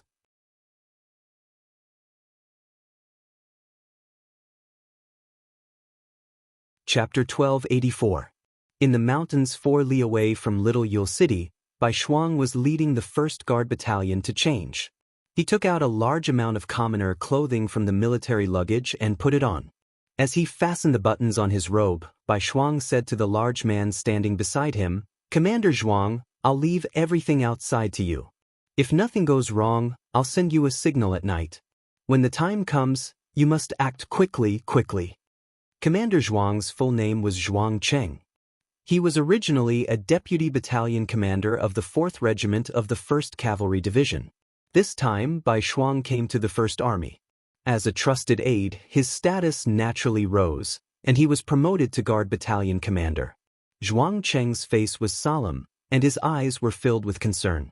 Hearing this, he immediately stood at attention. "Commander, I'll remember."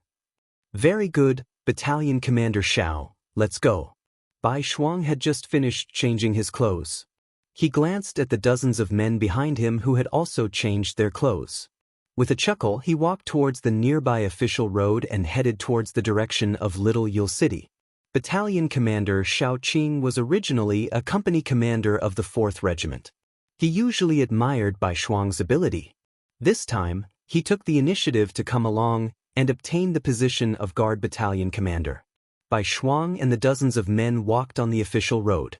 Little Yule City was already in sight. Bai Shuang couldn't help but slow down and said in a very casual tone, "The enemy has 2,000 soldiers in the city. Are you afraid?" The soldiers all said in unison. To be able to go on a mission with their commander was their honor. If word got out, it would be something to gain face. Furthermore, the other brothers of the 1st Battalion had already changed into the city. They were the last batch. This way, they had a total of 400 people.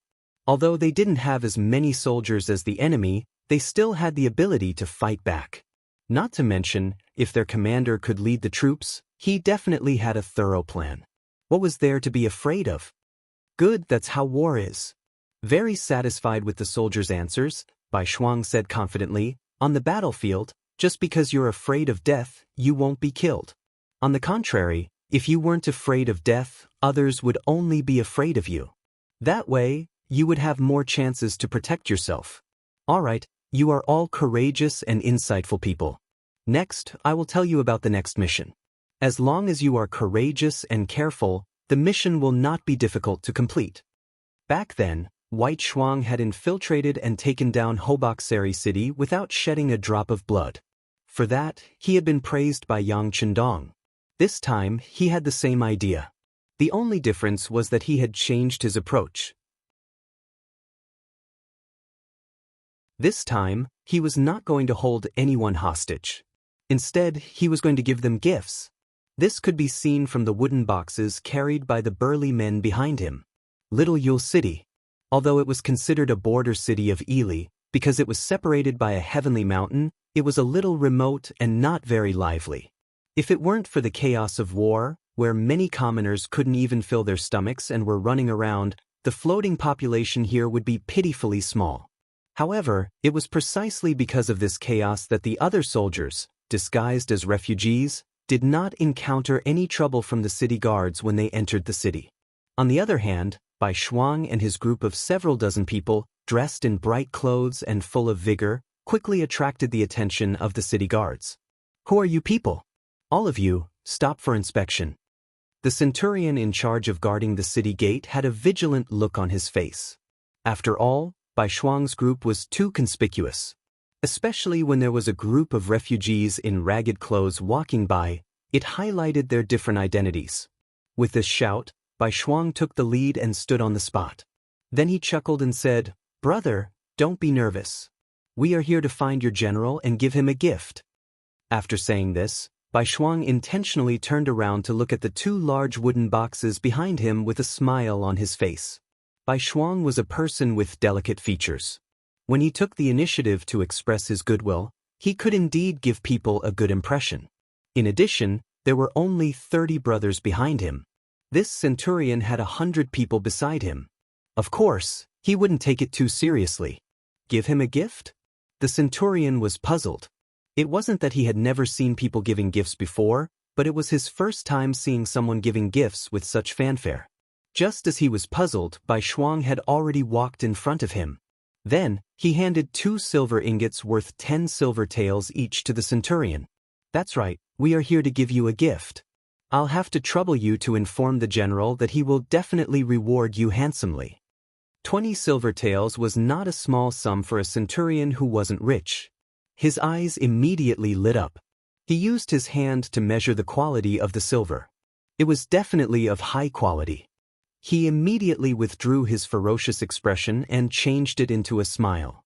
"All right, since that's the case, follow me. I will bring you to see the general." It was obvious that this centurion still remembered Bai Shuang's words.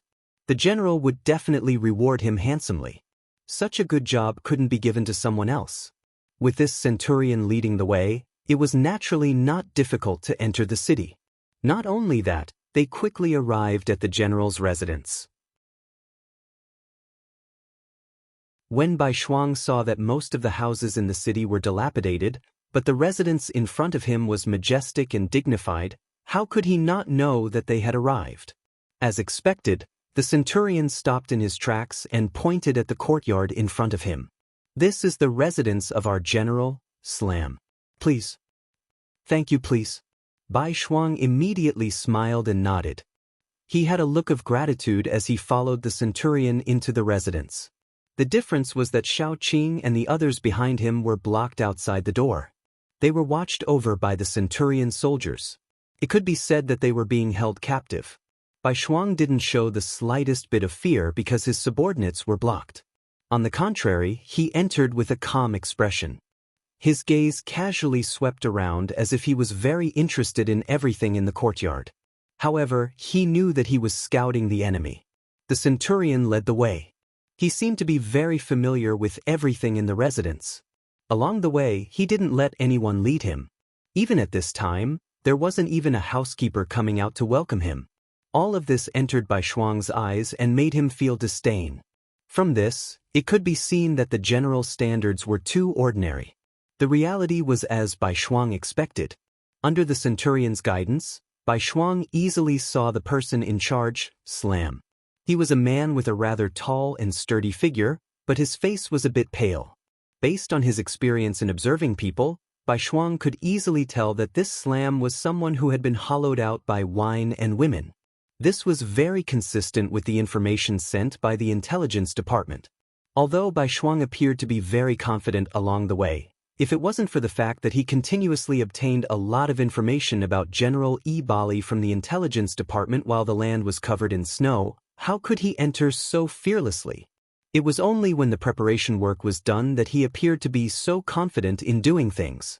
According to the information provided by the intelligence department, this Slam was someone who was ostracized by the upper echelons of General Yi Bali, which was why he was arranged to guard such a remote small city. Bai Shuang was very confident that she could establish a relationship with these people who were depressed and unable to achieve their goals. Slam looked as if he had just woken up from a drunken stupor. When he saw that it was a centurion under his command, he yawned and pointed at Bai Shuang, who was standing there, and said, "Who is he? What is he doing here?" With the opportunity to speak, the centurion thought of the reward. He immediately leaned over with a face full of joy. He came to Slam's side and whispered for a while. Originally, Slam didn't seem to care. He thought that it was another homeless person who wanted to join the army. However, in just a short while, his eyes became brighter and brighter. In the end, before the centurion finished speaking, he had already grabbed his arm and asked with a face full of joy, "You're saying that there are 2 big chests and that there might be silver inside?" The centurion only felt a burst of pain when Slam grabbed his arm, but he had no choice but to nod and answer, "Yes, General. I haven't seen what's inside the chests, but I think it's silver without a doubt." "Good, good, then why aren't you bringing it up?" As Slam, who was sent to a remote place, even if he wanted to deduct some silver and receive some benefits, he had nowhere to go. Recently, there were more and more refugees. For a time, there were all kinds of people. There were even many bandits passing by. As a result, the security of Little Yule City wasn't very good. Every day there were all kinds of bad news and he was already sick of it. Now that he heard that someone was actually giving him silver, how could he not be happy? In his excitement, he couldn't help but forget himself. The centurion also wanted to see if the chests were filled with silver, but Bai Shuang was still standing there and didn't speak. He looked down on the general's ugly expression and could only remind him softly, "General, the person is here. Shouldn't we first ask him why he's here?" "HM? Yes, he had to ask first. Who's the person below?" With this reminder, Slamo finally reacted. Then, he tidied up his clothes and asked in a very serious manner. Finally, it was his turn. Bai Shuang had already prepared his speech. "General, my surname is Bai, and I'm in the grain business. You also know that in the chaos of war, the price of grain is rising again and again. Therefore, I gave up all my wealth and opened a trade route from the grasslands. As long as the general agrees, we can continuously transport grain from the north of Tianshan Mountain. At that time, we will have to pass through the general's territory. Therefore, this time, I'm here to give the general a gift and hope that we can work together to achieve great things." "What? You're in the grain business? You can transport grain from the north of the mountain? You're Han?" At this moment, Slam's eyes were already wide open. He was completely shocked by Shuang's words.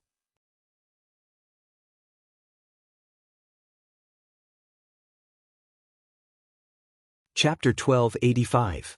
If one were to talk about what was the most valuable right now, the first would be food. After all, people could buy less clothes, and even a piece of clothing could be worn for a long time with some mending. However, they could not go without food for a day. Otherwise, there would be problems and even death. Especially in this war, the price of food had increased exponentially. Even though Si Zhimu had already received orders to stock up on food, he still felt that the granary in the city was too small. After all, no one knew how long this war would last. There was only going out and not going in. It was truly worrying. And now, someone said that they could get a large amount of food. How could he not be alarmed? The first thing he did was to ask if the other party was Han. After all, only the Han-led 5-star army would not lack food.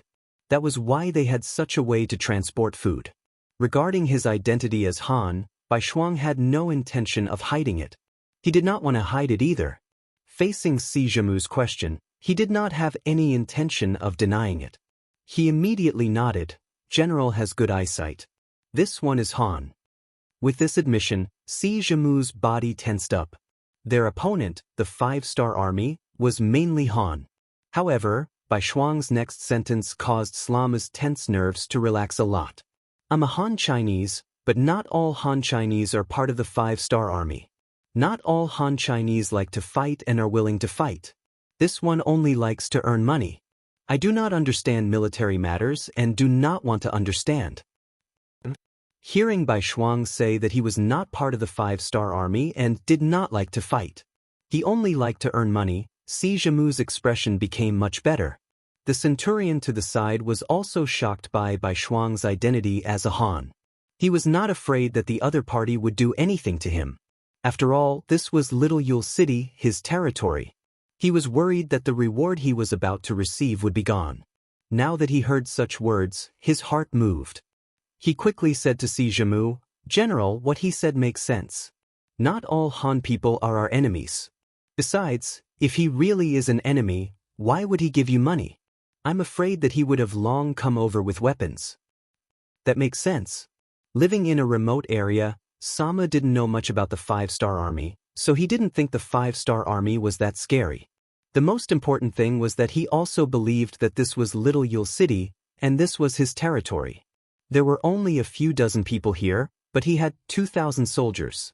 If the other party dared to act rashly, he only needed to give an order to settle everything. Furthermore, he knew that if he were White Double, he definitely wouldn't have the guts to barge into the 5-star army's barracks. Judging others by his own standards, Samu's vigilance dropped a lot. When he looked at White Shuang, he focused all his attention on the grain business. What did you say your surname was?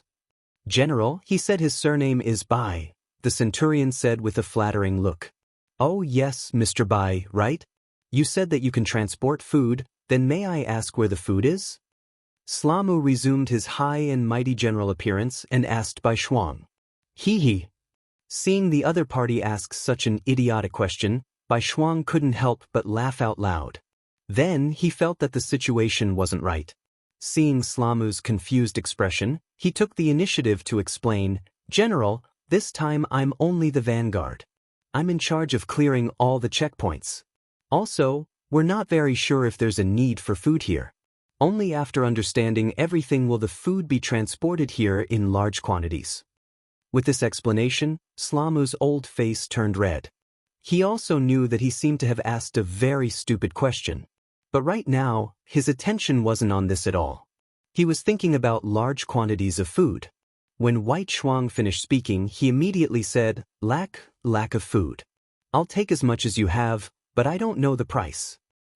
The price is only 30% higher than the market price. White Shuang hesitated for a moment, then tentatively raised 3 fingers. 30%. Hearing this price, Slama seemed to have been pricked by something. With a whoosh, he bounced up from the chair. What? 30% is a lot? That won't do.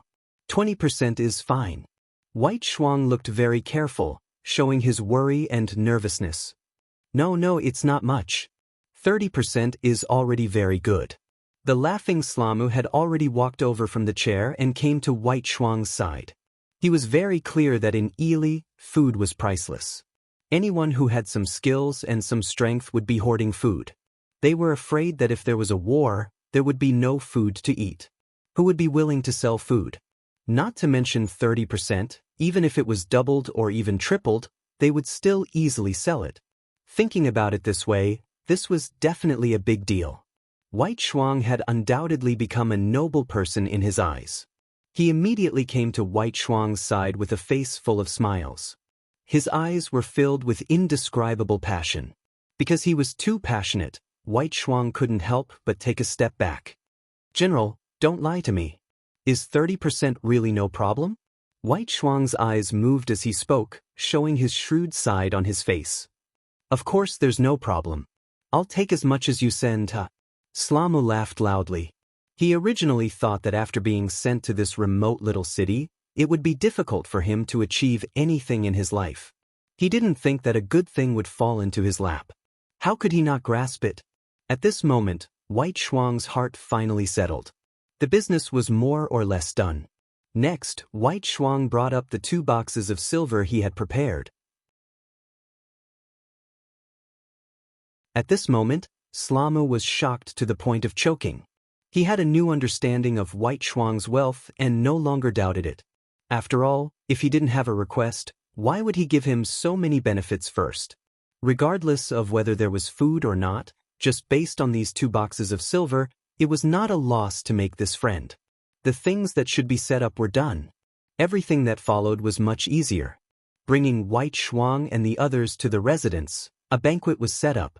Under White Shuang's request, all the officers with some authority in the city were invited to the residence. At the banquet that night, Slama even put his arm around White Shuang's shoulder in front of everyone and introduced him as his brother. In the future, everyone should give him face and so on. When the other generals saw this situation, how could they not know what to do? One by one, they took the initiative to come to White Shuang's side to toast him, wanting to get familiar with him. White Shuang's alcohol tolerance was not bad. He didn't refuse anyone and led his brothers to drink with everyone. This drinking lasted for nearly 4 hours. In the end, most of the generals in the courtyard had collapsed to the ground. White Shuang, who was also 40% drunk, shook his head. He didn't forget his mission. Looking at the battalion commander Xiao Qing who hadn't drunk, he said, "Go, this is Slamu's military seal. Take it and let your brothers into the city. Gather the other soldiers in the city and watch over them." Xiao Qing said with a face full of excitement. At this moment, he was completely convinced by the military chief. He had only used 2 chests of silver to take down the entire Little Yule city without shedding a drop of blood. Most importantly, he had completely sealed off the news of the army entering the city. This was a true wise man, a true expert. Xiao Qing left. Using the commander's seal, he quickly found Commander Zhuang Cheng, who was waiting for news outside the city. What happened next was much simpler. The 5-star division quietly entered the city. Following that, they gathered all the guards inside. After that, they removed their weapons and became prisoners of war. All of this was completed before daybreak. Then the signal was sent out. An extremely bright flash grenade soared into the sky. 3 li away, 2 high, and the others who were waiting for news immediately brought over 30,000 soldiers towards Little Yule City. The sky finally brightened. Slamu, who was in a daze, was awoken by the urge to urinate. When he slowly opened his eyes, he didn't have the urge to urinate anymore. This was because at this moment, a steel blade was placed on his neck. Surrounding him was a group of 5-star army soldiers wearing military green uniforms. This is a dream. This must be a dream. Slamu hurriedly closed his eyes. Then he opened them again. However, nothing had changed. There was only a fierce gaze in Commander Xiao Qing's eyes. "General C, you're finally awake? Then let's have a good talk now." Talk about what? Slama's voice was trembling as he spoke. Even if you beat him to death, he wouldn't have thought that the 5-star army would appear in front of him. Even if you beat him to death, he wouldn't have thought that the enemy would leap over the mountains. Because perhaps people and horses could leap over, but what about the army's rations? How could he know that White Shuang didn't bring any rations over? He only had the soldiers carry rations for 5 days. This was because he believed that as long as they came here, there would naturally be people who would give them rations. White Shuang, who had already grasped the situation, suddenly had a fierce look in his eyes. He knew that he should show Slama some power. Otherwise, he was afraid that this person wouldn't cooperate with him. Now that he had occupied the capital of Little Yule, there were 2 ways to enter the deeper regions of Ili Belly. The first was to head south to the capital of Big Yule. From there he would enter the Tex River, and then to the north would be the Katimian Mountains, which would be to the south of the capital of Ili Belly. The other was to head north, through the 3 cities of Nalatu, Telhala, and Kangisi, and across the Kangisi River he would reach the capital of Ili Belly. Comparatively speaking, the latter path was more difficult to advance. However, the strength of the enemy would also be heavier. This was more in line with Yang Chendong's military plans. However, he didn't make the final choice. Everything would depend on the result of his discussion with Slamu. He believed that this person would definitely bring him a pleasant surprise.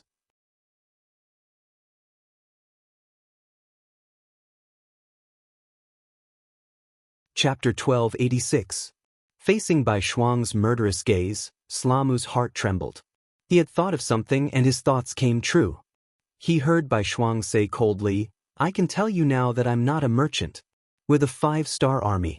We've crossed Tianshan Mountain to come here. This time, we're here to take your king's dog life. Trust me, it won't be long before this place becomes the territory of our 5-star army.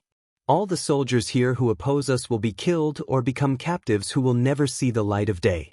You're very lucky to be caught by us first. Now you're still useful. As long as you're willing to cooperate with us, I promise you'll live a good life. Of course, you can choose not to cooperate. However, I know you, but the blade in my hand doesn't. Please make your choice." As he spoke, he intentionally waved the blade in his hand. The sharp blade flashed in front of Slamu, scaring him out of his wits. Speaking of which, no one wasn't afraid of death. Especially Slamu, who was used to being a general. He could treat other people's lives like grass, but he couldn't do that to himself. In addition, he had been marginalized for many years. He had a lot of complaints against the upper echelons, so he wasn't loyal at all. Now, in order to survive, he didn't have any psychological pressure. He already had the thought of surrendering, but he still wanted to fight for more benefits. After Slamu's eyes looked around, he looked at Bai Shuang, who was waiting for an answer, and said, "How can I believe you? How can the glory and wealth you speak of be fulfilled?" Even at this time, Slamu was still thinking about how to obtain more benefits for himself. In the eyes of these people, there was no such thing as a nation, a country, or dignity. They only cared about their own benefits. If these people were in the 5-star army, needless to say, once they were discovered, they wouldn't be put in an important position. They might even be kicked out of the army at any time and sent to be punished. Bai Shuang looked down on these people. His tone wasn't polite. "Slamu, you're now our prisoner. Do you think you still have the right to talk about conditions? You can only choose to believe us now. Otherwise, we'll cut you in half right now and hang you on the city wall to let you have a taste of the wind and rain." "No, I'll cooperate with you. I'll completely cooperate with you. I just hope you keep your promise." When Slama heard these ruthless words and saw Bai Shuang's unfriendly gaze, he immediately replied with a face full of fear. Bai Shuang was very satisfied with just a scare, and Slamu was convinced. In order to make the other party cooperate with him better, White Shuang also intentionally retracted his killing intent, and a smile appeared on his face. "That's the way, right? Don't worry, our 5-star army are very friendly to our friends. You can also go and scare them a little. As long as our 5-star army occupies a place, most of the local generals will be responsible for the security work. If your performance is satisfactory, not only will you receive a large amount of rewards, you might even have the chance to become the general of this area in the future." Good. Hearing that if he did his job well, he would even have a higher position, Slama's eyes revealed a look of yearning. He immediately nodded like a chick pecking at rice. Very quickly, he told White Double Ears everything he knew, including the military arrangements of the nearby cities and the situation of the military forces. Tu Hai and the other 3 division commanders were already waiting in the hall. When Bai Shuang brought Slamu in front of them, the attitude of the 4 was clearly much more respectful than before. They had already heard about what had happened. Bai Shuang was the commander of an army, and his status was extremely noble. However, he had still entered the tiger's den, daring to bring a few dozen people into Little Yule City. Then, without harming a single brother, he had taken control of the situation here. Just based on this, it wasn't something the 4 division commanders could do. They might be able to take down Little Yule City with a small price, but they definitely couldn't do it as quietly as Bai Shuang. The most important thing was that the news of them appearing here wasn't leaked. This gave them more time to prepare and choose, creating better conditions for the next attack. After Bai Shuang entered the hall, he noticed the attitude of the 4 division commanders. They were clearly more respectful. This made him very satisfied. He didn't expect these people to immediately submit to him, but as long as they didn't hinder him, he believed that his performance in the future would make them truly submit. You're all here. Let me introduce you. This is General Slamu. He is now our friend and is willing to provide us with everything we need to know. He is also willing to cooperate with us. Now, let's ask him to explain the surrounding situation. Bai Shuang smiled and nodded at Slamu. He had already heard it once. Now that he had Slamu explain it again, it wasn't that Bai Shuang's memory was bad. On the contrary, he was very smart. The reason why he did this, other than letting the 4 division commanders understand the situation, he also wanted to test Slamu again and see if he introduced the same thing twice. Once he found a problem, he would properly explain it. Fortunately, Slamu really surrendered at this moment, so what he said was naturally true. 2 introductions, the language might be reversed, but the meaning didn't change. Bai Shuang finally relaxed. He looked at the 4 division commanders and said, "Now that everyone understands the situation, let's talk about what you all think." The East Army's new 5th Army. After speeding up their march all the way to Lop Nur River, they went straight to Lop City in the southwest direction. Under the lead of Shirwanshan, they advanced at a speed of a few hundred li per day. What they wanted was to take the enemy by surprise. They wanted to directly attack the enemy.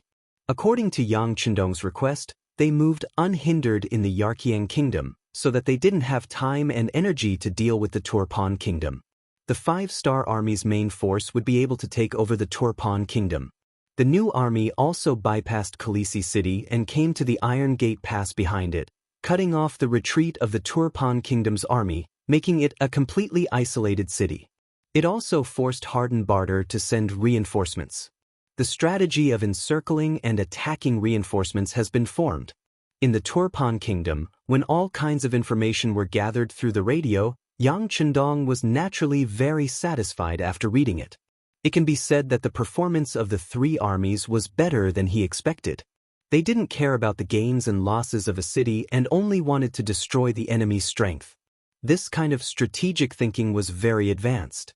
He believed that when the enemy reacted, it would be too late for them to regret it. For now, let these 3 monkeys continue to cause trouble.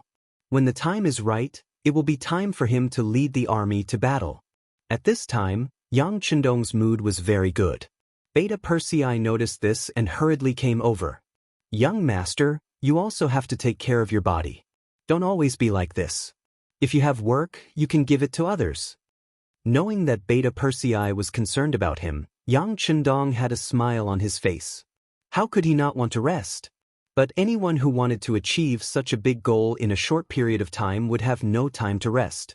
How is Division Commander Tian and Division Commander Ling doing?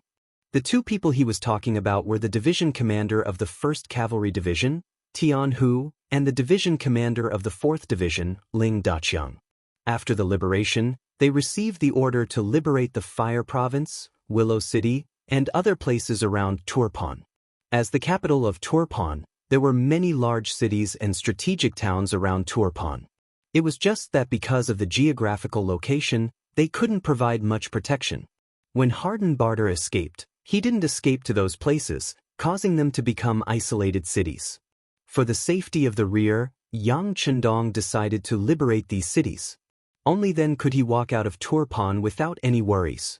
When it came to the situation of these cities, Beta Persei's face immediately showed an excited expression. "Young master, everything is going well. The Fire Province has been taken." "So fast?" Hearing that the Fire Province had been captured, Yang Chendong's eyes flashed with surprise.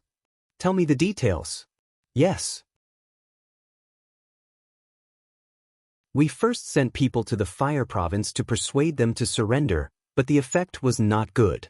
Although they didn't kill people because of the strength of our 5-star army, they threw the emissary out of the city, which angered the 2 division commanders. They divided the work, and the 4th Division blasted open the west gate of the Fire Province city with a few cannons. Then, Division Commander Tian who led the brave cavalry into the city. What followed was naturally a one-sided situation. The Fire Province city was broken in less than half a day. Most of the 20,000 Turpan soldiers guarding the city surrendered, and a few were killed. Now, the 2 division commanders are using the same method to go to Yanghire City. The news just came, and it seems that the problem can be solved peacefully. When talking about this, Beta Persei's face was full of joy. Clearly, this person was a warmonger in his bones. Yang Chendong was also very satisfied after hearing this. "Yes, that's right. If we don't attack, then it's fine. If we move, then it's like a bolt of lightning. Don't give them a chance to fight back. Of course, if we can solve the problem without using a single soldier, then that's naturally the best. Yes, I'll immediately send someone to pass on the young master's order." Beta Persei knew that Yang Chendong was a person who loved his soldiers like his children. This was also because he didn't want to make too many sacrifices, so he immediately nodded. Then, seeing that Yang Chendong was indeed in a good mood, he tried to suggest, "Young master, today's official business is not so busy. Why don't we take a walk on the street? You don't know, but Turpan City is very lively right now."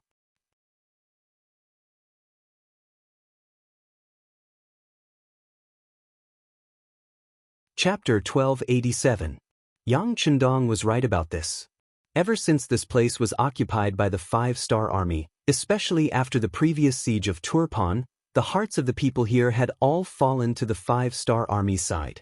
In addition, this was a big city and the front line of the battle, so it naturally became the first choice of the fleeing people of the 3 kingdoms. They had already made sufficient preparations, and there was enough food in the city. There were nearly 100 big and small grain stores, which greatly solved the problem of food for the people. More and more people stayed here, so it was naturally very lively. Yang Chendong sat in the palace every day. Even if he did not step out of the palace, he could still understand a lot of things through the radio. This made it difficult for him to have any leisure time. Now that the military affairs were going smoothly, he could take a walk on the streets to understand the actual situation. If he discovered some practical problems, he would not have to work and rest. After thinking about it, he did not leave the palace for a long time, so he nodded. "Okay, then go and make the arrangements. Remember, don't bring too many guards. Don't disturb the security of the city." Since he said not to bring too many guards, Beta Persei did not dare to be negligent. As the core of Yang Xie and the soul of the 5-star army, his safety had always been the most important. After Beta Persei got Yang Chendong's approval, he quickly went out and called the Longwei's first captain, Chiu Vi, over. Then a team of 50 Longwei elites changed into casual clothes and prepared. This was only what could be seen. There were still 200 Longwei members who would follow outside. Once they found any problems, they would immediately appear and provide support. Yang Chendong also changed into a green robe and led Beta Persei, Chiu Vi and the others out of the palace to the streets. At this time, Turpan City was indeed as Beta Persei had said. The streets were crowded with people, and it was a lively scene. On both sides of the road, there were countless shops of all kinds. Everything related to food, clothing, housing, and transportation was not lacking. These were all operated by the people of other races who had migrated here. Their arrival made the city even more lively and prosperous, filled with people. Occasionally, people in ragged clothes could be seen on the streets. They were all people who had fled from Turpan, Yarkiang, and Ely. Every time they saw them, they could see the surprise and caution in their eyes. They were surprised by the prosperity of Turpan city, and careful that their identity and clothes seemed to be somewhat out of place here. As the group walked, Beta Persei introduced what he had learned to Yang Chendong. Young master, these people will generally be observed for 2 days after entering the city. First, let them feel the prosperity of our Yangxia land. This will make them more confident in their future life and make them more prepared to integrate here in the future. Second, it will also make it easier for our soldiers to observe them. If there are spies from the 3 kingdoms among them, they will often give themselves away and it will be easier for us to screen them. Of course, after 2 days, those who have no problems will be invited to the shelter in the city to register. Then, they will be transported to the beginning city by the vehicles transporting supplies. There, they will report to the logistics headquarters of Yangxi for resettlement and distribution. Yang Chendong listened silently and nodded from time to time. He doesn't pay too much attention to these things now. With Yang Xie on the right track, he only needs to make decisions on some important matters. These matters will naturally be handled by specialized personnel. Sometimes, when they report the results, he may not even check them. Not bad, this is a good way to deal with it. The governor of the Far Eastern state, Qinbo, sent a telegram a while ago, saying that there is a large amount of newly opened land that no one is planting. Moreover, the land there is very fertile. It is really too wasteful. Now that we need manpower, we can consider letting Yangxi send more people over. Listening to Yang Chendong's instructions, Beta Persei of course agreed and kept it in mind. At this time, he was not only the captain of Yang Chendong's guards, but also the butler, secretary, assistant, and other positions. It can be said that he has a high position and power, but he is also very busy. While they were talking, the road in front suddenly became very crowded. Looking from a distance, they could see that many people were gathered there, and it seemed that there were a lot of people. On the periphery, many 5th Star Army soldiers in military green uniforms were maintaining law and order. What's going on? With so many people crowded here, Yang Chendong asked with a slight frown. Go and ask around. Beta Persei didn't often go out of the palace, so he naturally didn't know. He ordered Qiu Vi beside him. Very quickly, the 2 quick-witted dragon guards rushed forward and returned after a short while. Because they were on the street, they didn't salute Yang Chendong. Instead, they cupped their hands and said, 6th young master, the female soldiers in the propaganda office are setting up a stage to perform a show. There are many people watching nearby. The propaganda office. Hearing this, Yang Chendong was also interested. He laughed and said with great interest, then let's go and take a look. Okay, I'll arrange it. Beta Persei quickly agreed. Of course, he wouldn't let the young master and the people crowded together to watch the show. If that happened, safety would be a big problem. Immediately, he sent out a few people to look for a spot nearby. He had heard that as long as there was a performance, there would be good observation points in the nearby restaurants. Usually, these places would be occupied by the soldiers of the 5-Star Army in advance to prevent people from causing trouble and causing problems in terms of safety. Not long after the Longwei left, they came back to report that they had found the 3rd floor of a restaurant. The location was excellent and the view was excellent. The 5th Star Army soldiers who were responsible for observing there had already withdrawn. They were only waiting for Yang Chendong to go. Let's go. Yang Chendong also knew that with his current status, it was really not suitable for him to mingle with the people. At least, it was not possible in Turpan City, where the situation was not completely stable. So he nodded and let the Longwei lead him to a nearby restaurant. The 3rd floor was high and looked down from above. It was the big stage of the propaganda office. From here, he could overlook everything. There were originally a few tables on the 3rd floor, but they were completely empty at this moment. The table with the best view had a fruit plate placed on it. Yang Chendong naturally sat at the head of the table. He looked around and saw that the soldiers of the propaganda office were performing. There were many female soldiers among them, and all of them were young and beautiful. Their presence made the show even more attractive. Not long after Yang Chendong sat down, footsteps came from the stairs of the third floor, followed by soft greetings. Yang Chendong's ears were extraordinary, so he naturally heard it clearly. Everyone was calling the 8th vice captain. Needless to say, it must be Ba Daojiang, the vice captain of the Longwei 1st Brigade. It was Ba Daojiang. He was off duty today. He had just heard that Yang Chendong came out of the palace and came to the street, so he quickly rushed over. As soon as he entered the 3rd floor and saw Yang Chendong sitting there, he immediately gave a standard military salute. Okay, you're not wearing your military uniform, so there's no need to salute. Yang Chendong looked at Ba Daojiang with a satisfied gaze and nodded gently. Although Ba Daojiang was not the first person to follow Yang Chendong, he was an old man who had been here before the origin city was built. He had always been good and was responsible for Yang Chendong's safety. He had never neglected his duties. Yang Chendong's attitude towards such a person was naturally much more casual. Yang Chendong's tone was so casual. When Captain Chiu Vi heard it, he chuckled and then took the opportunity to tease him. What's wrong, Vice Captain? You're here to escort the publicity department when you're on vacation. This is almost your second home. Is something good going to happen soon? The burly Ba Daojiang suddenly blushed at this time, which was rare for him. He threw a look at Chiu Vi, telling him to shut up.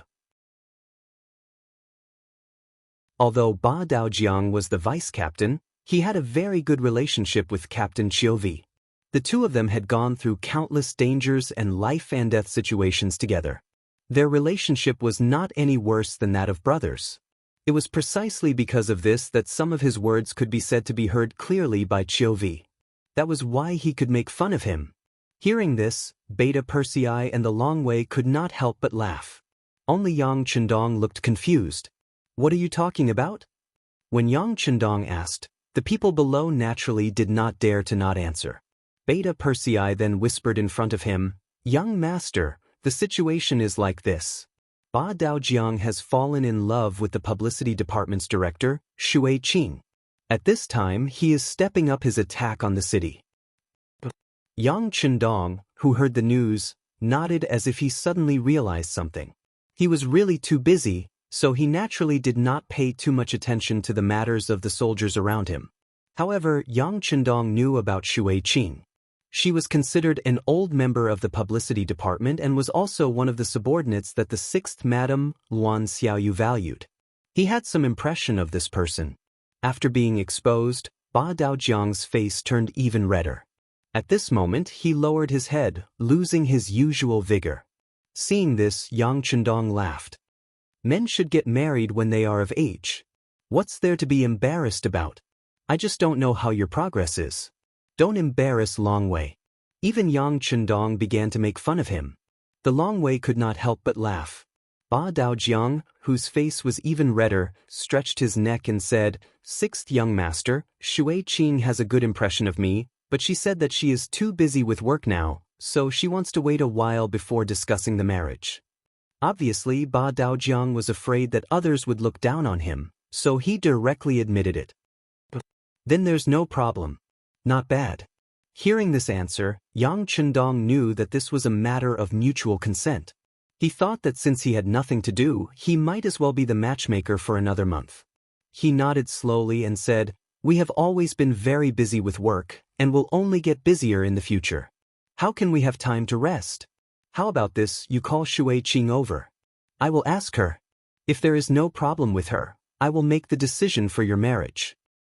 You're tuning in to the Passion Pages YouTube channel. We're so grateful for your support, and don't forget to subscribe to join us on this incredible journey through captivating stories. Your generosity through donations truly makes a world of difference, as it's the primary source of revenue that allows me to expand and enhance this channel for you. Thank you from the bottom of my heart for being a part of this adventure.